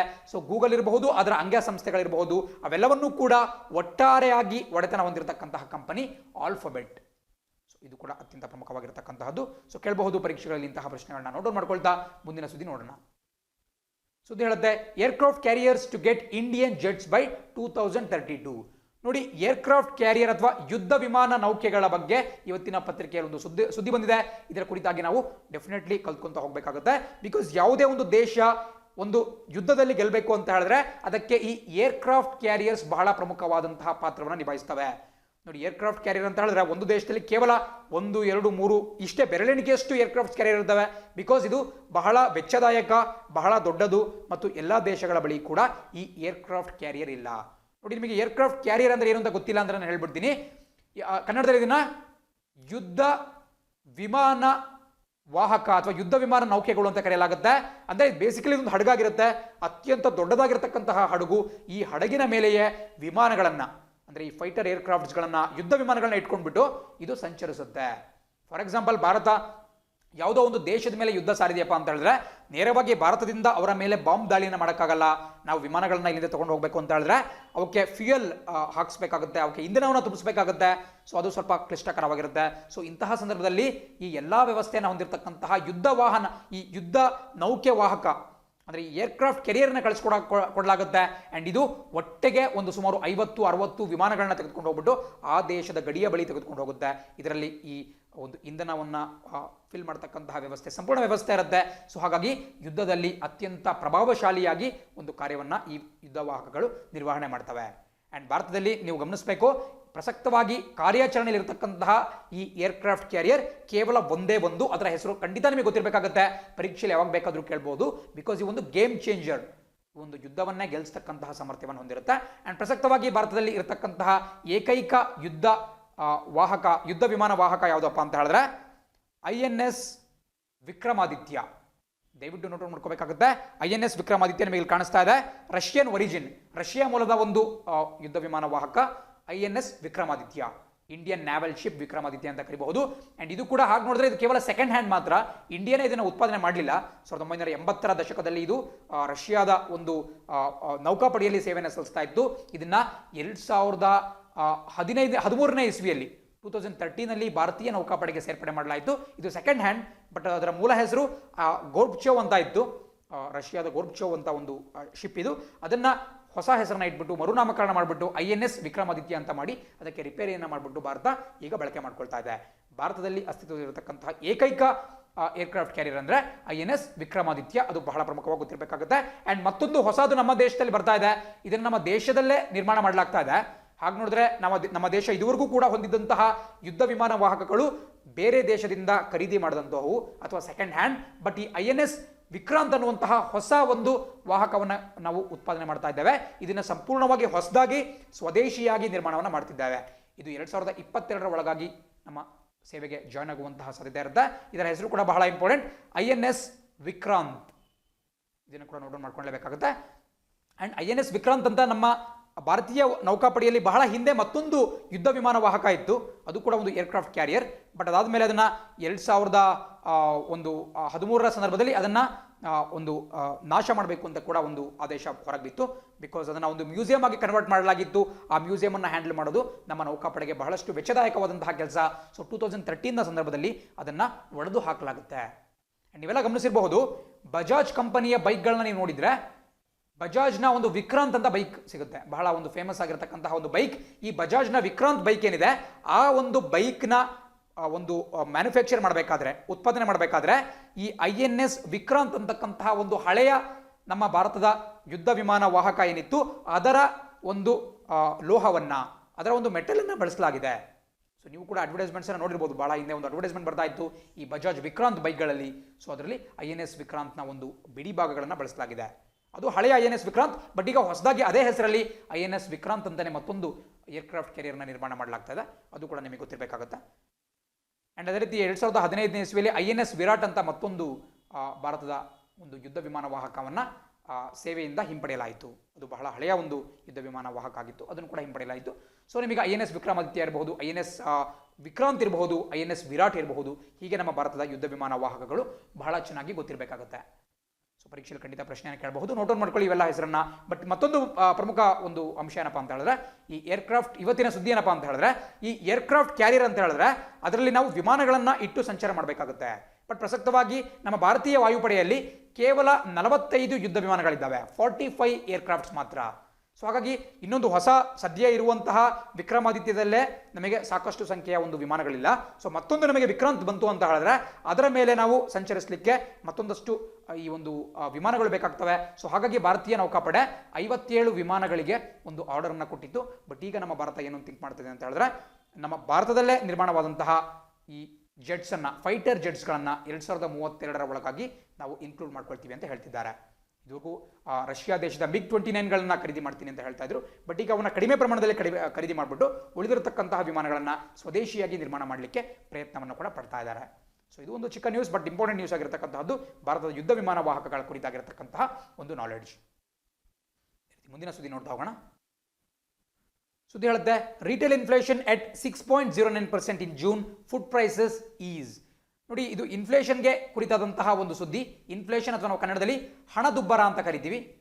ಸೊ ಇದರ ಕುರಿತಾಗಿ ಸ್ವಲ್ಪ ತಿಳ್ಕೊಂಬೋಣ. ಬಿಕಾಸ್ ಕಡಾಖಂಡಿತವಾಗಿ ಪ್ರತಿಯೊಂದು ಪರೀಕ್ಷೆಯಲ್ಲೂ ಕೂಡ ಈ ಹಣದುಬ್ಬರ ಅಥವಾ ಇನ್ಫ್ಲೇಷನ್ ಇರಬಹುದು, ಡಿಫ್ಲೇಷನ್ ಇರಬಹುದು, ಡಿಸ್ಇನ್ಫ್ಲೇಷನ್, ಸ್ಕ್ಯೂಫ್ಲೇಷನ್, ಇಂತಹ ವಿಚಾರಗಳ ಕುರಿತಾಗಿ ಪ್ರತಿಯೊಂದು ಪರೀಕ್ಷೆಗಳಲ್ಲಿ ಪ್ರಶ್ನೆನ ಕೇಳ್ತಾ ಇರ್ತಾರೆ.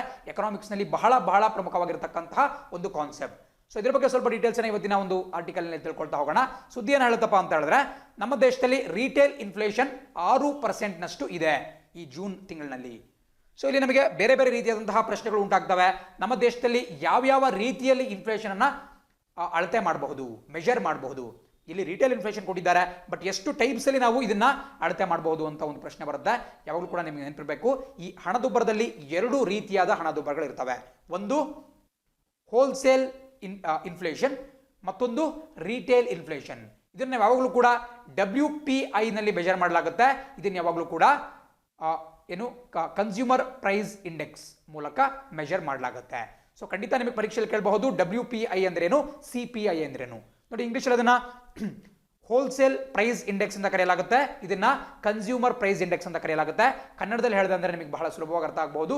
WPI ಅಂತ ಹೇಳಿದ್ರೆ ಸಗಟು ಬೆಲೆ ಸೂಚ್ಯಂಕ, ಹೋಲ್ಸೇಲ್ ಪ್ರೈಸ್ ಇಂಡೆಕ್ಸ್. ಅಥವಾ ಈ ಸಗಟು ಮಾರುಕಟ್ಟೆ ಏನಿರುತ್ತೆ, ಹೋಲ್ಸೇಲ್ ಮಾರ್ಕೆಟ್ ಏನಿರುತ್ತೆ, ಅಲ್ಲಿ ಈ ಬೆಲೆಗಳು ಯಾವ ರೀತಿ ಇದೆ, ಈ ಯೂಶುವಲ್ ಆಗಿರ್ತಕ್ಕಂತಹ ಬೆಲೆಗಿಂತ ಜಾಸ್ತಿ ಇದೆಯೋ, ಕಮ್ಮಿ ಇದೆಯೋ, ಅಥವಾ ಅಷ್ಟೇ ಇದೆಯೋ ಅನ್ನೋದನ್ನ ಈ ಹೋಲ್ಸೇಲ್ ಪ್ರೈಸ್ ಇಂಡೆಕ್ಸ್ ಅಥವಾ ಸಗಟು ಬೆಲೆ ಸೂಚ್ಯಂಕ ಮೆಜರ್ ಮಾಡಿದ್ರೆ, ಬಲಭಾಗದಲ್ಲಿ ನಿಮಗೆ ಕಾಣಿಸ್ಕೊಳ್ತಾ ಇರತಕ್ಕಂತಹದ್ದು ಕನ್ಸ್ಯೂಮರ್ ಪ್ರೈಸ್ ಇಂಡೆಕ್ಸ್ ಅಥವಾ ಗ್ರಾಹಕ ಬೆಲೆ ಸೂಚ್ಯಂಕ. ಕೆಲವೊಮ್ಮೆ ನೀವು ಗಮನಿಸಿರಬಹುದು, ಸಗಟು ಅಥವಾ ಹೋಲ್ಸೇಲ್ ಮಾರುಕಟ್ಟೆಯಲ್ಲಿ ಬೆಲೆ ಎಷ್ಟರ ಚೇಂಜಸ್ ಆಗಲಿ, ಗ್ರಾಹಕನಿಗೆ ಸಿಗುವಂತಹ ಬೆಲೆನೇ ಬೇರೆ ಆಗಿರುತ್ತೆ. ಸೊ ಇದು ಗ್ರಾಹಕನ ಒಂದು ದೃಷ್ಟಿಕೋನದಿಂದ ನೋಡ್ತಕ್ಕಂತಹ ಒಂದು ಇಂಡೆಕ್ಸ್ ಆಗಿರುತ್ತೆ. ಇದರಲ್ಲಿ ಗ್ರಾಹಕ ಬೆಲೆ ಸೂಚ್ಯಂಕ, ಸೊ ಕನ್ಸ್ಯೂಮರ್ಗೆ ಎಷ್ಟು ಬೆಲೆಗೆ ಸಿಗ್ತಾ ಇದೆ ಅಂತ ಇರುತ್ತೆ. ಸೊ ಎರಡು ಕೂಡ ಬಹಳ ಪ್ರಮುಖವಾಗಿರುತ್ತೆ. ನಮ್ಮ ದೇಶದಲ್ಲಿ ಹೆಡ್ಲೈನ್ ಇನ್ಫ್ಲೇಷನ್ ಅಥವಾ ಹೆಡ್ಲೈನ್ ಹಣದುಬ್ಬರ ಅಂದರೆ ಯಾವಾಗಲೂ ಕೂಡ ಈ ಹೋಲ್ಸೇಲ್ ಪ್ರೈಸ್ ಇಂಡೆಕ್ಸನ್ನು ತೆಗೆದುಕೊಳ್ಳಲಾಗುತ್ತೆ. ಬಟ್ 2014 ಈಚೆಗೆ ನಮ್ಮ ರಿಸರ್ವ್ ಬ್ಯಾಂಕ್ ಆಫ್ ಇಂಡಿಯಾ ಹೆಚ್ಚಿನ ಮಹತ್ವವನ್ನು ಈ ಕನ್ಸ್ಯೂಮರ್ ಪ್ರೈಸ್ ಇಂಡೆಕ್ಸ್ ಅಥವಾ ಗ್ರಾಹಕ ಬೆಲೆ ಸೂಚ್ಯಂಕಕ್ಕೆ ಕೊಡ್ತಾ ಇದೆ. ಬಿಕಾಸ್ ಇದು ಗ್ರಾಹಕನೇ ಇದರಿಂದ ಜಾಸ್ತಿ ಒಂದು ತೊಂದರೆಗೆ ಉಂಟಾಗ್ತಕ್ಕಂತಹದ್ದು. ಸೊ ಹಾಗಾಗಿ ಗ್ರಾಹಕರಿಗೆ ಎಷ್ಟು ಹೊರೆ ಬೀಳ್ತಾ ಇದೆ ಅನ್ನೋದನ್ನ ಈ CPI ಮೂಲಕ ಕಂಡುಕೊಳ್ಳಲಾಗುತ್ತೆ. ಸೊ ಇದು ಬಹಳ ಪ್ರಮುಖವಾಗಿ ನಿಮಗೆ ಗೊತ್ತಿರಬೇಕಾದಂತಹ ಒಂದು ವಿಚಾರ.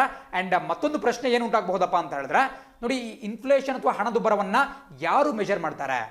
ಸರ್ಕಾರದ ಯಾವ ಒಂದು ಇಲಾಖೆ ಅಥವಾ ಯಾವ ಒಂದು ಸಚಿವಾಲಯ ಇದನ್ನ ಅಳತೆ ಮಾಡುತ್ತೆ ಅಂತ ಕೇಳಬಹುದು. ನಿಮಗೆ ಇಲ್ಲೂ ಕೂಡ ಕಾಣಿಸ್ತಾ ಇದೆ, ನ್ಯಾಷನಲ್ ಸ್ಟ್ಯಾಟಿಸ್ಟಿಕಲ್ ಆಫೀಸ್. ಇವರು ಪ್ರತಿ ವರ್ಷ ಈ ರಾಷ್ಟ್ರೀಯ ಅಂಕಿಅಂಶ ಕಚೇರಿ ಏನಿದೆ, ಇವರು ಈ ಇನ್ಫ್ಲೇಷನ್ ಅಥವಾ ಹಣದುಬ್ಬರವನ್ನು ಮೆಜರ್ ಮಾಡ್ತಾರೆ. ನಾನಾಗಲೇ ಹೇಳಿದಂಗೆ ಹಣದುಬ್ಬರವನ್ನು ರಿಟೇಲ್ ಇರಬಹುದು ಅಥವಾ ನಾನಾಗಲೇ ಹೇಳಿದಂಗೆ ಹೋಲ್ಸೇಲ್ ಇನ್ಫ್ಲೇಷನ್ ಎರಡನ್ನೂ ಕೂಡ ಅವರು ಮೆಜರ್ ಮಾಡ್ತಾ ಹೋಗ್ತಾರೆ. ಆ್ಯಂಡ್ ನಮ್ಮ ಕೇಂದ್ರ ಸರ್ಕಾರದ ministry of statistics and program implementation ಅಥವಾ ಕನ್ನಡದಲ್ಲಿ ಕೇಂದ್ರ ಸರ್ಕಾರದ ಈ ಸಾಂಖ್ಯಿಕ ಸಚಿವಾಲಯ ಏನು ಬರುತ್ತೆ, ಅದರ ಅಡಿಯಲ್ಲಿ ಈ ಒಂದು ಇನ್ಫ್ಲೇಷನನ್ನು ಜಾರಿಗೆ ತರಲಾಗುತ್ತೆ. ಆ್ಯಂಡ್ ಯಾವ ರೀತಿ ತರ್ತಾರೆ ಅಂತ ಕೂಡ ಬಹಳ ಇಂಪಾರ್ಟೆಂಟ್. ಹಾಗೆ ನೋಡಿದ್ರೆ ಈ ಬೆಲೆಯನ್ನು ನಿರ್ಧಾರ ಮಾಡಲಿಕ್ಕೆ ಈ ನಮ್ಮ ನ್ಯಾಷನಲ್ ಸ್ಟ್ಯಾಟಿಸ್ಟಿಕಲ್ ಆರ್ಗನೈಸೇಷನ್ನ ವ್ಯಕ್ತಿಗಳು ಮಾರುಕಟ್ಟೆಗೆ ಸ್ವತಃ ತೆರಳುತ್ತಾರೆ.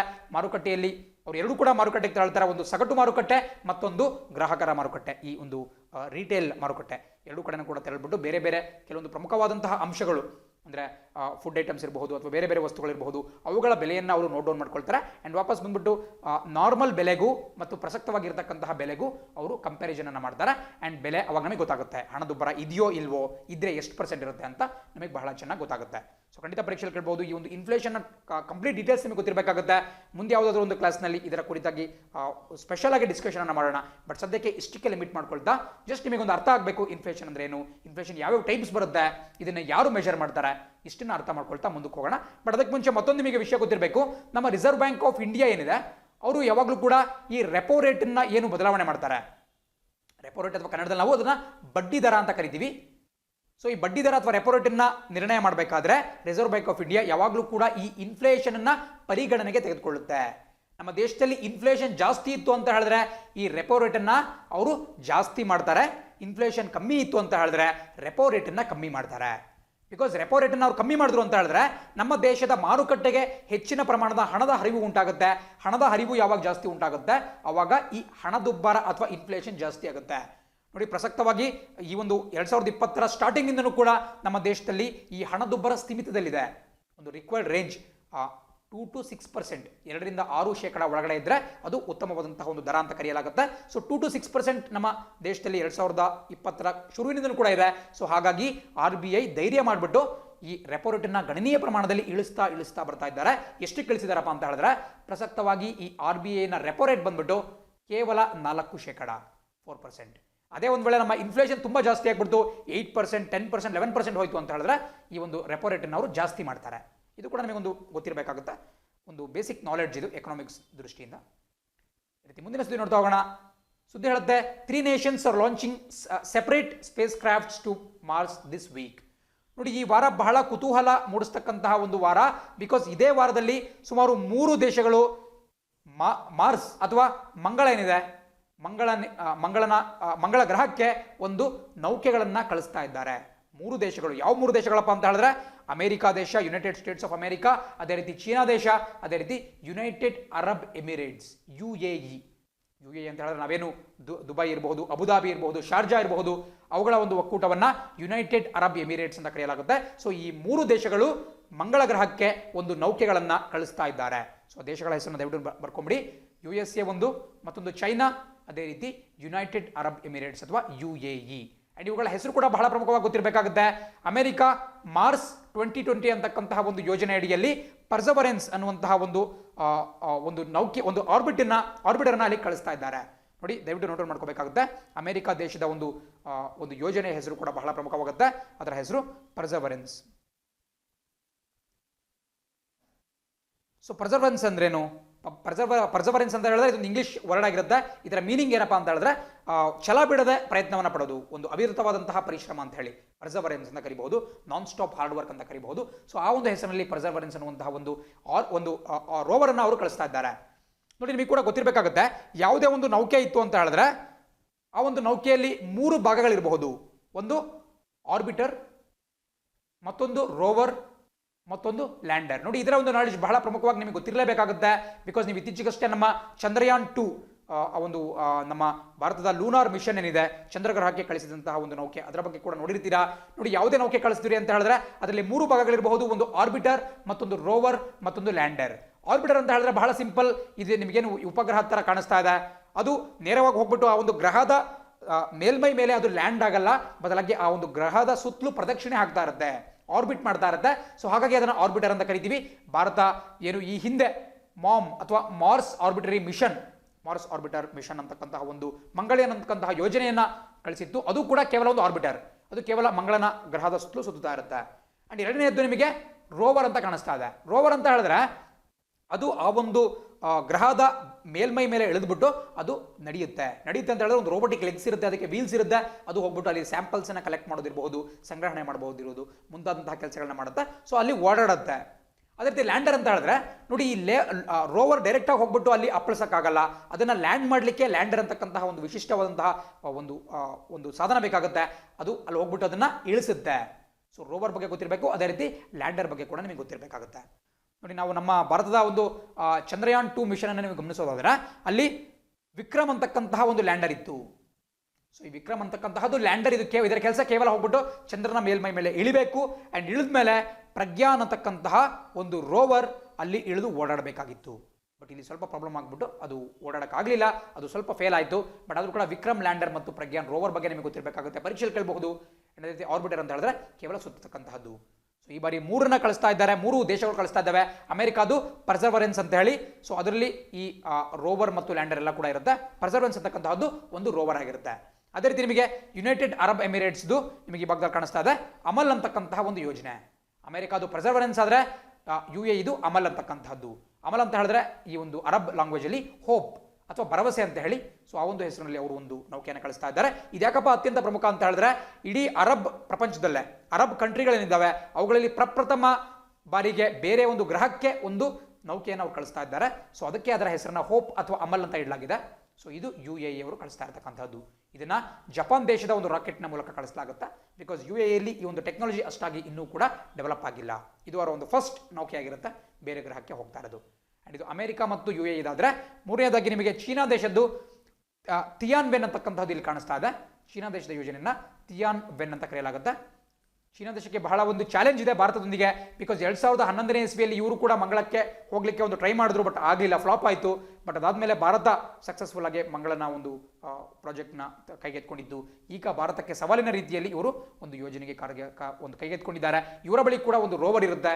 ಒಂದು ಮಾತ್ರ ಗಮನಿಸಿ, ಭಾರತ ಕೂಡ ಅಂಗಳದ ಮೇಲೆ ನಡೆದಿಲ್ಲ, ಬಟ್ ಇವರು ನಡೆಯುವಂತಹ ಒಂದು ಪ್ಲಾನ್ ಅನ್ನ ಮಾಡ್ತಾ ಇದ್ದಾರೆ ಆ ಒಂದು ರೋವರ್ನ ಮೂಲಕ.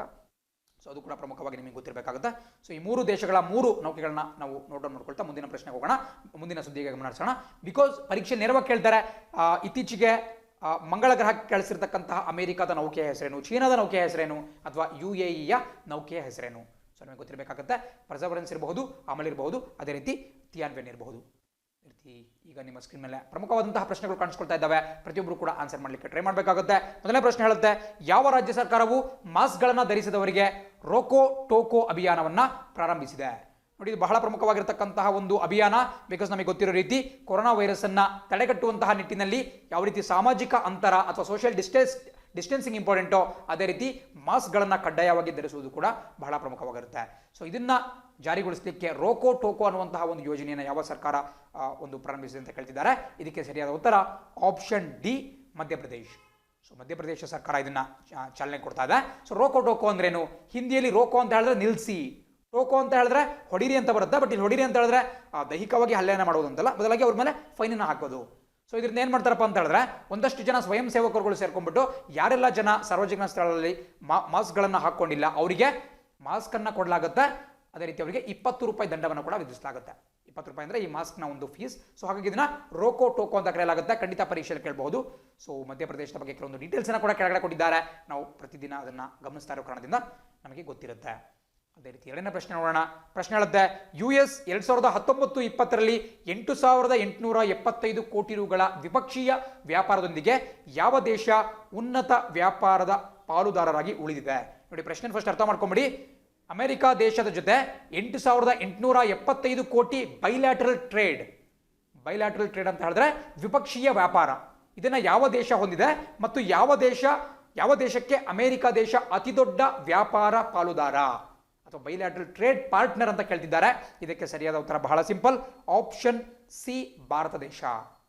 ಸೊ ಭಾರತದ ಒಂದು ವಿದೇಶಿ ವ್ಯಾಪಾರ ಪಾಲುದಾರ ಯಾವುದಪ್ಪ ಅಂತ ಹೇಳಿದ್ರೆ, ಅತಿ ದೊಡ್ಡ ಪಾಲುದಾರ ಅಂತ ಹೇಳಿದ್ರೆ ಅಮೆರಿಕ ದೇಶ. ನೋಡಿ, ಅಮೆರಿಕ ದೇಶದ ಹಿಂದೆ ಚೀನಾ ದೇಶ 2013ರಿಂದ 2018ರವರೆಗೂ ಕೂಡ ಭಾರತದ ಅತಿ ದೊಡ್ಡ ವಿದೇಶಿ ವ್ಯಾಪಾರ ಪಾಲುದಾರ ಆಗಿತ್ತು. ಭಾರತ ನಿಮಗೆ ಗೊತ್ತಿರೋ ರೀತಿ ಪ್ರಪಂಚದ ಬಹುತೇಕ ದೇಶದೊಡನೆ ಈ ಒಂದು ವ್ಯಾಪಾರ ವಹಿವಾಟಿನಲ್ಲಿ ತೊಡಕೊಂಡಿರುತ್ತೆ. ಬಟ್ ಯಾವ ದೇಶದ ಒಡನೆ ಅತ್ಯಂತ ಹೆಚ್ಚಿನ ವ್ಯಾಪಾರವನ್ನು ಮಾಡುತ್ತಪ್ಪ ಅಂತ ಹೇಳಿದ್ರೆ ಇದು 2018ರವರೆಗೂ ಕೂಡ ಚೈನಾ ದೇಶ ಇತ್ತು. ಬಟ್ ಈಗ ಅಮೆರಿಕ ದೇಶ ಆ ಒಂದು ಸ್ಥಾನವನ್ನು ಆಕ್ರಮಿಸಿಕೊಂಡಿದೆ. ಇದು ಬಹಳ ಪ್ರಮುಖ. ಅಂಡ್ ಮತ್ತೊಂದು ವಿಶಿಷ್ಟವಾದಂತಹ ಅಂಶ ನಿಮಗೆ ಗೊತ್ತಿರಬೇಕಾಗುತ್ತೆ, ಭಾರತ ಮತ್ತು ಅಮೆರಿಕ ಇಷ್ಟು ದೊಡ್ಡ ಪ್ರಮಾಣದ ವ್ಯಾಪಾರವನ್ನು ಮಾಡ್ತಾರೆ ನಿಜ, ಬಟ್ ಅದರಲ್ಲಿ ಅಮೆರಿಕಕ್ಕೆ ರಫ್ತು ಮಾಡುವುದು ಭಾರತವೇ ಹೆಚ್ಚು. ಸೊ ಈ ಒಂದು ರಫ್ತು ಮತ್ತೆ ಆಮದನ್ನು ನೀವು ನೋಡ್ತಾ ಹೋಗೋದಾದ್ರೆ, ನಾನು ಹಿಂದಿನ ಕ್ಲಾಸಲ್ಲಿ ಕೂಡ ಹೇಳಿದ್ದೇನೆ, ಟ್ರೇಡ್ ಡೆಫಿಸಿಟ್ ಅಥವಾ ವ್ಯಾಪಾರ ಕೊರತೆ ಅಂತ ಕರಿಬಹುದು. ವ್ಯಾಪಾರ ಕೊರತೆ ಅಂತ ಹೇಳಿದ್ರೆ ಯಾವುದಾದ್ರೂ ಒಂದು ದೇಶ ತಾನು ಮಾಡಿರ್ತಕ್ಕಂತಹ ರಫ್ತಿಗಿಂತ ಹೆಚ್ಚಿನ ಪ್ರಮಾಣದ ಆಮದನ್ನು ಮಾಡಿಕೊಂಡ್ರೆ ಅದನ್ನ ವ್ಯಾಪಾರ ಕೊರತೆ ಅಂತ ಕರಿತೀವಿ. ಬಟ್ ಆದರೂ ಒಂದು ಮಾತನ್ನು ಗಮನಿಸಬೇಕು, ಅಮೆರಿಕ ದೇಶ ನಮಗಿಂತನೂ ಕೂಡ ಬಲಾಢ್ಯವಾದಂತಹ ದೇಶವಾಗಿದ್ರೂ ಕೂಡ ಅಮೆರಿಕಕ್ಕೆ ನಾವು ಮಾಡ್ತಕ್ಕಂತಹ ರಫ್ತು ಬಹಳ ಜಾಸ್ತಿ ಇದೆ. ಅಮೆರಿಕದಿಂದ ನಾವು ಬಹಳ ಕಡಿಮೆ ಆಮದು ಮಾಡಿಕೊಂಡು ಹೆಚ್ಚಿನ ರಫ್ತನ್ನು ಮಾಡ್ತೀವಿ. ಸುಮಾರು 1700 ಕೋಟಿ ರೂಪಾಯಿಯಷ್ಟು ಟ್ರೇಡ್ ಸರ್ಪ್ಲಸ್ ಭಾರತದ ಬಳಿ ಇದೆ. ಇದನ್ನು ನಾವು ಟ್ರೇಡ್ ಡೆಫಿಸಿಟ್ ಅನ್ನಲ್ಲ, ಬದಲಾಗಿ ಟ್ರೇಡ್ ಸರ್ಪ್ಲಸ್ ಅಂತ ಕರಿತೀವಿ ಅಥವಾ ವ್ಯಾಪಾರ ಹೆಚ್ಚುವರಿ. ಸೊ ನಾವೇ ಅಮೆರಿಕಕ್ಕೆ ಜಾಸ್ತಿ ಎಕ್ಸ್ಪೋರ್ಟ್ ಮಾಡ್ತೀವಿ, ಅಲ್ಲಿಂದ ಇಂಪೋರ್ಟ್ ಮಾಡ್ಕೊಳ್ಳೋದು ಬಹಳ ಕಮ್ಮಿ. ಸೊ ಇದು ನಿಮಗೆ ಗೊತ್ತಿರಬೇಕಾಗುತ್ತೆ ಬಹಳ ಪ್ರಮುಖವಾಗಿ. ಆ್ಯಂಡ್ ಇದಕ್ಕಿಂತ ಮುಂಚೆ ಚೀನಾ ದೇಶ ಭಾರತದ ಅತಿ ದೊಡ್ಡ ಪಾಲುದಾರ ಆಗಿದ್ರು. ಸೊ ನೇರವಾಗಿ ಪರೀಕ್ಷೆಯಲ್ಲಿ ಪ್ರಶ್ನೆ ಕೇಳಬಹುದು, ಯಾವ ದೇಶ ಭಾರತದ ಅತಿ ದೊಡ್ಡ ವ್ಯಾಪಾರ ಪಾಲುದಾರ ಅಂತ ಹೇಳಿದ್ರೆ ಅಮೆರಿಕ ಅಂತ ಹಾಕಬೇಕಾಗುತ್ತೆ. ಮೂರನೇ ಪ್ರಶ್ನೆ ಹೇಳುತ್ತೆ, ಚೀಲೋಪೋ ಹೆಸರಿನ ಸಾಕ್ಷ್ಯಚಿತ್ರಕ್ಕಾಗಿ 2020ರ ದಾದಾ ಸಾಹೇಬ್ ಫಾಲ್ಕೆ ಪ್ರಶಸ್ತಿಯನ್ನ ಪಡೆದ ವ್ಯಕ್ತಿ ಯಾರು? ನೋಡಿ, ಇದು ಕನ್ಫ್ಯೂಸಿಂಗ್ ಪ್ರಶ್ನೆ ಆಗುತ್ತೆ. ಬಿಕಾಸ್ ದಾದಾ ಸಾಹೇಬ್ ಫಾಲ್ಕೆ ಪ್ರಶಸ್ತಿ ಅಂತ ಹೇಳಿದ್ರೆ ನಮ್ಮ ದೇಶದ ಈ ಚಿತ್ರರಂಗದಲ್ಲಿ ಕೊಡುವಂತಹ ಅತ್ಯುನ್ನತ ಪ್ರಶಸ್ತಿ. ಯಾವ ರೀತಿ ನಾಗರಿಕ ಕ್ಷೇತ್ರಗಳಲ್ಲಿ ಈ ಸಿವಿಲ್ ಸೊಸೈಟಿಗೆ ಭಾರತ್ ರತ್ನ ಅತ್ಯಂತ ಉನ್ನತ ಪ್ರಶಸ್ತಿಯೋ, ಈ ಒಂದು ಕ್ರೀಡಾಪಟುಗಳಿಗೆ ರಾಜೀವ್ ಗಾಂಧಿ ಖೇಲ್ ರತ್ನ ಅತ್ಯಂತ ಉನ್ನತ ಪ್ರಶಸ್ತಿಯೋ, ಇದೇ ರೀತಿ ಚಿತ್ರರಂಗದಲ್ಲಿ ಅಭಿನಯಿಸತಕ್ಕಂತಹ ವ್ಯಕ್ತಿಗಳಿಗೆ ದಾದಾ ಸಾಹೇಬ್ ಫಾಲ್ಕೆ ಅತ್ಯಂತ ಉನ್ನತ ಪ್ರಶಸ್ತಿ. ಇದನ್ನ ಈ ಬಾರಿ ಅಮಿತಾಬ್ ಬಚ್ಚನ್ ಅವರು ಪಡೆದಿದ್ದಾರೆ. ಬಟ್ ಇಲ್ಲಿ ಕೇಳ್ತಿರ್ತಕ್ಕಂತಹದ್ದು ಸಾಕ್ಷ್ಯ ಚಿತ್ರ ಅಥವಾ ಡಾಕ್ಯುಮೆಂಟರಿಗಾಗಿ ಕೊಟ್ಟಿರ್ತಕ್ಕಂತಹ ದಾದಾ ಸಾಹೇಬ್ ಫಾಲ್ಕೆ ಪ್ರಶಸ್ತಿ. ಇದೆರಡು ಮಧ್ಯೆ ಸ್ವಲ್ಪ ಡಿಫ್ರೆನ್ಸ್ ಕೂಡ ಇರುತ್ತೆ. ಸೊ ಹಾಗಾಗಿ ಸ್ವಲ್ಪ ಕನ್ಫ್ಯೂಷನ್ ಇಲ್ಲದೆ ನೀವು ಆನ್ಸರ್ ಮಾಡಬೇಕಾಗುತ್ತೆ. ಸೊ ಇದಕ್ಕೆ ಸರಿಯಾದ ಉತ್ತರ ಚೀಲೋಪೋ ಅನ್ನುವಂತಹ ಒಂದು ಡಾಕ್ಯುಮೆಂಟರಿನ ರಚನೆ ಮಾಡಿರ್ತಕ್ಕಂತಹದ್ದು ಆಪ್ಷನ್ ಡಿ, ಕೆಜಾಂಗ್ ಡಿ ಟೊಂಗ್ಡಾಕ್ ಅವರು. ಸೊ ಕೆಜಾಂಗ್ ಡಿ ಟೊಂಗ್ಡಾಕ್ ಅವರು ಇದರ ಒಂದು ಡೈರೆಕ್ಟರ್ ಆಗಿದ್ದಾರೆ. ಇವರಿಗೆ ಈ ದಾದಾ ಸಾಹೇಬ್ ಫಾಲ್ಕೆ ಪ್ರಶಸ್ತಿಯನ್ನು ಕೊಡಲಾಗಿದೆ. ಇದೊಂದು ಬುಡಕಟ್ಟು ಜನಾಂಗದ ಕುರಿತಾಗಿ ಇರತಕ್ಕಂತಹ ಒಂದು ಸಾಕ್ಷ್ಯಚಿತ್ರ ಚೀಲೋಪೋ. ಈ ಬುಡಕಟ್ಟು ಜನಾಂಗದವರು ಈ ಹನಿ ಕನೆಕ್ಷನ್ ಅಥವಾ ಜೇನು ಒಂದು ಸಂಗ್ರಹಣೆಯನ್ನು ಮಾಡುವಂತಹ ಕೆಲಸವನ್ನು ಮಾಡ್ತಿರ್ತಾರೆ. ಅವರ ಕುರಿತಾಗಿ ಬಂದಿರತಕ್ಕಂತಹ ಒಂದು ಸುದ್ದಿ. ಅದೇ ರೀತಿ ದಾದಾ ಸಾಹೇಬ್ ಫಾಲ್ಕೆ ಅವರ ಬಗ್ಗೆ ಕೂಡ ತಿಳ್ಕೊಬೇಕಾಗುತ್ತೆ. ಇವರು ಭಾರತ ಚಿತ್ರರಂಗದ ಫಾದರ್ ಅಂತಲೇ ಕರೆಯಲಾಗುತ್ತೆ. The father of Indian cinema ಅಂತಲೇ ಇವರನ್ನ ಕರೆಯಲಾಗುತ್ತೆ. ಇವರ ಪ್ರಪ್ರಥಮ ಚಿತ್ರವಾಗಿದ್ದಂತಹ ರಾಜ ಸತ್ಯ ಹರಿಶ್ಚಂದ್ರ ನಮ್ಮ ದೇಶದ ಪ್ರಪ್ರಥಮ ಫೀಚರ್ ಫಿಲಮ್ ಅಂತಲೂ ಕೂಡ ಖ್ಯಾತಿಯನ್ನು ಗಳಿಸಿದೆ 1915ನಲ್ಲಿ. ಸೊ ಇದು ಕೂಡ ಬಹಳ ಪ್ರಮುಖವಾಗಿರುತ್ತೆ. ಸೊ ಕೆಜಾಂಗ್ ಡಿ ಟೊಂಗ್ಡಾಂಗ್ ಅವರ ಹೆಸರನ್ನು ನೋಟ್ ಮಾಡ್ಕೊಳ್ತಾ 4ನೇ ಪ್ರಶ್ನೆ ಅಂತ ಗಮನ ಹರಿಸೋಣ. ಪ್ರಶ್ನೆ ಹೇಳುತ್ತೆ, ವಿಶ್ವದ ಅತಿದೊಡ್ಡ ಕ್ಯಾಮರಾ ಟ್ರಾಪ್ ವನ್ಯಜೀವಿ ಸಮೀಕ್ಷೆಯಾಗಿ ಗಿನ್ನಿಸ್ ರೆಕಾರ್ಡ್ ಪುಸ್ತಕಕ್ಕೆ ಸೇರ್ಪಡೆಯಾದಂತಹ ದೇಶ ಯಾವುದು ಅಂತ ಕೇಳ್ತಿದ್ದಾರೆ. ಬಹಳ ಸಿಂಪಲ್ ಆಗಿರುತ್ತೆ ನೋಡಿ. 2018 ಮತ್ತು 19ನೇ ಇಸ್ವಿಯಲ್ಲಿ ಭಾರತ ದೇಶದಲ್ಲಿ ಅತ್ಯಂತ ದೊಡ್ಡ ಪ್ರಮಾಣದಲ್ಲಿ ಹುಲಿ ಗಣತಿಯನ್ನ ಮಾಡಲಾಯಿತು. ಹುಲಿ ಗಣತಿ ಅಥವಾ ಟೈಗರ್ ಸೆನ್ಸಸ್, ಇದು ಕೂಡ ಅತ್ಯಂತ ಪ್ರಮುಖವಾಗಿರುತ್ತೆ. ಆ ಒಂದು ಸುದ್ದಿಯ ಪ್ರಕಾರ ಮಧ್ಯಪ್ರದೇಶನಲ್ಲಿ ಅತಿ ಹೆಚ್ಚಿನ ಹುಲಿಗಳಿವೆ ಅಂತ ಕೂಡ ಗೊತ್ತಾಯಿತು. ಬಟ್ ಇದು ಮತ್ತೊಂದು ವಿಶಿಷ್ಟವಾದಂತಹ ದಾಖಲೆಗೂ ಕೂಡ ಪಾತ್ರವಾಯಿತು. ಅದೇನಪ್ಪ ಅಂತ ಹೇಳಿದ್ರೆ ಪ್ರಪಂಚದ ಅತಿ ದೊಡ್ಡ ಕ್ಯಾಮರಾ ಟ್ರ್ಯಾಪ್ ವನ್ಯಜೀವಿ ಸಮೀಕ್ಷೆ. ವನ್ಯಜೀವಿ ಅಂತ ಹೇಳಿದ್ರೆ ಈ ವೈಲ್ಡ್ ಲೈಫ್ ಸೆನ್ಸಸ್ನಲ್ಲಿ ಕ್ಯಾಮರಾ ಟ್ರ್ಯಾಪ್ ಅಥವಾ ಕ್ಯಾಮರಾಗಳನ್ನು ಬಳಸ್ಬಿಟ್ಟು, ಕ್ಯಾಮರಾ ಟ್ರ್ಯಾಪ್ ಅಂತ ಹೇಳಿದ್ರೆ ಕಾಡಿನ ವಿವಿಧ ಪ್ರದೇಶಗಳಲ್ಲಿ ಕ್ಯಾಮರಾಗಳನ್ನು ಅಳವಡಿಸಲಾಗಿರುತ್ತೆ. ಅಲ್ಲಿ ಯಾವುದಾದ್ರೂ ಮೂವ್ಮೆಂಟ್ ಆಯಿತು ಅಂತ ಹೇಳಿದ್ರೆ ಅಲ್ಲಿ ಮೋಷನ್ ಸೆನ್ಸರ್ ಕೂಡ ಇರುತ್ತೆ. ಸೊ ಯಾವುದಾದ್ರೂ ಪ್ರಾಣಿ ಮೂವ್ಮೆಂಟ್ ಆಯಿತು ಅಂತ ಹೇಳಿದ್ರೆ ಕ್ಯಾಮರಾ ಅದರ ಒಂದು ಟ್ರ್ಯಾಪ್ ಮಾಡುತ್ತೆ, ಅಂದರೆ ಅದರ ಒಂದು ಫೋಟೋವನ್ನು ಕ್ಲಿಕ್ಕಿಸುತ್ತೆ. ಸೊ ಹಾಗಾಗಿ ಇಂತಹ ಒಂದು ಟೆಕ್ನಿಕನ್ನು ಬಳಸ್ಬಿಟ್ಟು ಅತ್ಯಂತ ದೊಡ್ಡ ಒಂದು ಯೋಜನೆ ವನ್ಯಜೀವಿ ಸಮೀಕ್ಷೆ ಯಾವುದಪ್ಪ ಅಂತ ಹೇಳಿದ್ರೆ ಭಾರತದ ಹುಲಿ ಗಣತಿ 2018 ಮತ್ತು 19ರಲ್ಲಿ ಹಮ್ಮಿಕೊಳ್ಳಲಾಗಿತ್ತು. ಸೊ ಇದಕ್ಕೆ ಸರಿಯಾದ ಉತ್ತರ ಆಪ್ಷನ್ ಎ ಭಾರತ ಆಗಿರುತ್ತೆ. ಬಿಕಾಸ್ ಭಾರತ ಅತ್ಯಂತ ದೊಡ್ಡದಾಗಿರ್ತಕ್ಕಂತಹ ಒಂದು ಅರಣ್ಯ ಪ್ರದೇಶವನ್ನು ಹೊಂದಿದೆ. ಸೊ ಅಲ್ಲಿ ಸಾಕಷ್ಟು ಕ್ಯಾಮರಾ ಟ್ರ್ಯಾಪ್ಗಳನ್ನು ಅಳವಡಿಸಲಾಗಿತ್ತು. ಸೊ ಹಾಗಾಗಿ ಇದು ಗಿನ್ನಿಸ್ ಬುಕ್ ಆಫ್ ರೆಕಾರ್ಡ್ಸ್ ಅನ್ನು ಕೂಡ ಸೇರ್ಪಡೆಯಾಗಿದೆ, ಒಂದು ವಿಶ್ವ ದಾಖಲೆ. ಕೆಳಗಡೆ ಪರಿಸರ, ಅರಣ್ಯ ಮತ್ತು ಹವಾಮಾನ ಬದಲಾವಣಾ ಸಚಿವಾಲಯದ ಬಗ್ಗೆ ಕೂಡ ಕೊಟ್ಟಿದ್ದಾರೆ. ಪ್ರಸಕ್ತವಾಗಿ ಈ ಮಿನಿಸ್ಟರ್ ಆಫ್ ಫಾರೆಸ್ಟ್ ಯಾರಪ್ಪ ಅಂತ ಹೇಳಿದ್ರೆ ಪ್ರಕಾಶ್ ಜಾವಡೇಕರ್ ಅವರು. ಸೊ ಪರಿಸರ ಸಚಿವರು ಪ್ರಕಾಶ್ ಜಾವಡೇಕರ್ ಅವರ ಹೆಸರು ಕೂಡ ನಿಮಗೆ ನೆನಪಿರಬೇಕಾಗುತ್ತೆ. ಅದೇ ರೀತಿ 5ನೇ ಪ್ರಶ್ನೆ ನೋಡ್ತಾ ಹೋಗೋಣ. ಪ್ರಶ್ನೆ ಹೇಳುತ್ತೆ, ಇತ್ತೀಚೆಗೆ ಪೋಲೆಂಡ್ನ ಅಧ್ಯಕ್ಷೀಯ ಚುನಾವಣೆಯಲ್ಲಿ ಯಾರು ಜಯಗಳಿಸಿದ್ದಾರೆ? ಇದು ಕೂಡ ನೇರವಾಗಿ ಪರೀಕ್ಷೆಯಲ್ಲಿ ಪ್ರಶ್ನೆ ಕೇಳಬಹುದು. ಇತ್ತೀಚೆಗಷ್ಟೇ ಪೋಲೆಂಡ್ಗೆ ಹೊಸ ಅಧ್ಯಕ್ಷರು ಒಂದು ಚುನಾವಣೆಯಲ್ಲಿ ಜಯಗಳಿಸಿದ್ದಾರೆ. ಅವ್ರು ಯಾರು ಅಂತ ಕೇಳ್ತಿದ್ದಾರೆ. ಇದಕ್ಕೆ ಸರಿಯಾದ ಉತ್ತರ ಆಪ್ಷನ್ ಸಿ, ಆಂಡ್ರೆಜ್ ಸೆಬಾಸ್ಟಿಯನ್ ಡುಡಾ. ಸೊ ಡುಡಾ ಅಂತಕ್ಕಂಥದ್ದು ಬಹಳ ಸುಲಭವಾಗಿ ನೆನಪಿಟ್ಕೊಳ್ತಕ್ಕಂತಹ ಒಂದು ಹೆಸರು. ಇವರು ಆಲ್ರೆಡಿ ಅಲ್ಲಿನ ಒಂದು ಪ್ರೆಸಿಡೆಂಟ್ ಆಗಿದ್ದರು, ಬಟ್ ಮತ್ತೆ ಮರು ಆಯ್ಕೆ ಕೂಡ ಆಗಿದ್ದಾರೆ. ಸೊ ಡುಡಾ ಅವರು ಲಾ ಆ್ಯಂಡ್ ಜಸ್ಟಿಸ್ ಪಾರ್ಟಿ ಅಂತಕ್ಕಂತಹ ಒಂದು ಪಕ್ಷದ ಕಡೆಯಿಂದಾಗಿದ್ದಾರೆ. ಆ್ಯಂಡ್ ಪೋಲೆಂಡ್ ನಮಗೆಲ್ಲ ಗೊತ್ತಿರೋ ರೀತಿ ಒಂದು ಯುರೋಪಿಯನ್ ದೇಶ. ಪೋಲೆಂಡ್ನ ರಾಜಧಾನಿ ವಾರ್ಸಾ ಆಗಿರುತ್ತೆ. ಅದೇ ರೀತಿ 6ನೇ ಪ್ರಶ್ನೆ ನೋಡ್ತಾ ಹೋಗೋಣ. ಪ್ರಶ್ನೆ ಹೇಳುತ್ತೆ, ಇತ್ತೀಚೆಗಷ್ಟೇ ಸುದ್ದಿಯಲ್ಲಿರುವ ಸ್ವಾಭಿಮಾನ್ ಅಂಚಲ್ ಸ್ಥಳವು ಭಾರತದ ಯಾವ ರಾಜ್ಯದಲ್ಲಿದೆ? ನೋಡಿ, ಸ್ವಾಭಿಮಾನ್ ಅಂಚಲ್ ನಿಮಗೆ ಪದೇ ಪದೇ ನ್ಯೂಸ್ನಲ್ಲಿ ಕಾಣಿಸ್ಕೊಳ್ತಾ ಇರುತ್ತೆ. ಸ್ವಾಭಿಮಾನ್ ಅಂಚಲ್ ಅಂತ ಹೇಳಿದ್ರೆ ನಮ್ಮ ದೇಶದ ಅತ್ಯಂತ ಹಿಂದುಳಿದಿರತಕ್ಕಂತಹ ಒಂದು ರಿಮೋಟ್ ಪ್ರದೇಶ. ಇದು ನಿಮಗೆ ಒಡಿಶಾ ರಾಜ್ಯದಲ್ಲಿ ಸಿಗುತ್ತೆ. ಸೊ ಹಾಗಾಗಿ ಸರಿಯಾದಂತಹ ಉತ್ತರ ಆಪ್ಷನ್ ಡಿ, ಒಡಿಶಾ ಆಗಿರುತ್ತೆ. ಅಂಡ್ ಯಾಕೆ ಪ್ರಸಕ್ತವಾದ ನ್ಯೂಸ್ ಅಲ್ಲಿ ಅನ್ನೋದು ಕೂಡ ಬಹಳ ಪ್ರಮುಖ. ಬಿಕಾಸ್ ಸ್ವಾಭಿಮಾನ್ ಅಂಚಲ್ ಅನ್ನುವಂತಹ ಪ್ರದೇಶ ಏನಿದೆ, ಒಂದ್ಮತ್ತೆ ನೀವು ಗಮನಿಸಬೇಕು, ಈ ಒಂದು ಪ್ರದೇಶದಲ್ಲಿ ಈ ಲೆಫ್ಟಿಸ್ಟ್ ಎಕ್ಸ್ಟ್ರೀಮಿಸ್ಟ್ಸ್ ಅಥವಾ ಎಡಪಂಥೀಯ ತೀವ್ರಗಾಮಿಗಳು ಅಲ್ಲಿ ಅಸ್ತಿತ್ವದಲ್ಲಿದ್ದಾರೆ. ಅಂದರೆ ನಕ್ಸಲೀಯ ಮನೋಭಾವವನ್ನು ಹೊಂದಿರತಕ್ಕಂತಹ, ನಕ್ಸಲಿಸಮ್ ಸಪೋರ್ಟ್ ಮಾಡತಕ್ಕಂತಹ ವ್ಯಕ್ತಿಗಳಿದ್ದಾರೆ. ಸೊ ಹಾಗಾಗಿ ಈ ಸ್ವಾಭಿಮಾನ್ ಅಂಚಲ್ ಅಂತಕ್ಕಂತಹ ಪ್ರದೇಶ ಒಡಿಶಾದಲ್ಲಿ ಬರುತ್ತೆ. ಒಡಿಶಾದಲ್ಲಿ ಅಂತ ಹೇಳಿದ್ರೆ ಒಡಿಶಾ ರಾಜ್ಯ ಮತ್ತು ಆಂಧ್ರ ಪ್ರದೇಶದ ಒಂದು ಗಡಿಯಲ್ಲಿ ಬರುತ್ತೆ, ಒಡಿಶಾ AP ಬಾರ್ಡರ್. ಸೊ ಅಲ್ಲಿ ಅದು ಅತ್ಯಂತ ಹಿಂದುಳಿದಿತ್ತು, ಅಭಿವೃದ್ಧಿಯಿಂದ ವಂಚಿತವಾಗಿತ್ತು. ಸೊ ಹಾಗಾಗಿ ಈಗ ಯಾಕಪ್ಪ ನ್ಯೂಸಲ್ಲಿದೆ ಅಂತ ಹೇಳಿದ್ರೆ, ಆ ಒಂದು ಜಾಗಕ್ಕೆ ನಮ್ಮ ದೇಶಕ್ಕೆ ಸ್ವಾತಂತ್ರ್ಯ ಸಿಕ್ಕು ಇಷ್ಟು ವರ್ಷಗಳ ಬಳಿಕ ಪ್ರಪ್ರಥಮ ಬಾರಿಗೆ ಪ್ಯಾಸೆಂಜರ್ ಬಸ್ ಸರ್ವಿಸನ್ನು ಕೊಡಲಾಗ್ತಾ ಇದೆ. ಅಂದರೆ ಈ ಒಂದು ಬಸ್ ಸೇವೆಯನ್ನು ಆ ಒಂದು ಸ್ವಾಭಿಮಾನ್ ಅಂಚಲ್ ಸ್ಥಳಕ್ಕೆ ನೀಡಲಾಗ್ತಾ ಇದೆ.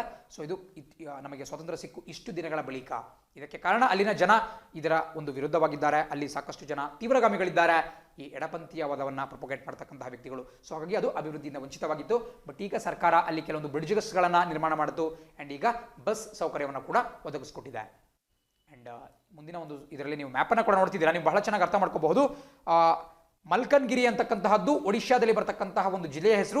ಈ ಮಲ್ಕನ್ಗಿರಿ ಜಿಲ್ಲೆಯಲ್ಲೇ ನಾವಾಗಲೇ ನೋಡ್ತಕ್ಕಂತಹ ಸ್ವಾಭಿಮಾನ್ ಅಂಚಲ್ ಅನ್ನುವಂತಹ ಪ್ರದೇಶ ಕಂಡುಬರುತ್ತೆ. ಆ್ಯಂಡ್ ಈ ಭಾಗದಲ್ಲಿ ಆ ಒಂದು ಪ್ರದೇಶ ಕಂಡುಬರುತ್ತೆ. ಈ ಕಡೆ ಆಂಧ್ರ ಪ್ರದೇಶ ಆದರೆ ಈ ಕಡೆ ನಿಮಗೆ ಒಡಿಶಾ ರಾಜ್ಯ ಕಂಡುಬರುತ್ತೆ. ಆ್ಯಂಡ್ ನಿಮಗೆ ಇಲ್ಲೇನು ಬಳಿಮೆಳ ಅಂತಕ್ಕಂತಹ ಒಂದು ರಿಸರ್ವಾಯರ್ ಅಥವಾ ಒಂದು ಡ್ಯಾಮ್ ಕಂಡುಬರುತ್ತೋ, ಆ ಡ್ಯಾಮ್ನ ಹಿನ್ನೀರಿನ ಪ್ರದೇಶದಲ್ಲಿ, ಅಂದರೆ 3 ಭಾಗದಿಂದ ಕೂಡ ನೀರಿನಿಂದ ಸುತ್ತುವರೆದಿರತಕ್ಕಂತಹ ಈ ಪ್ರದೇಶದಲ್ಲಿ ನಮಗೆ ಸ್ವಾಭಿಮಾನ್ ಅಂಚಲ್ ಪ್ರಾಂತ್ಯ ಕಂಡುಬರುತ್ತೆ.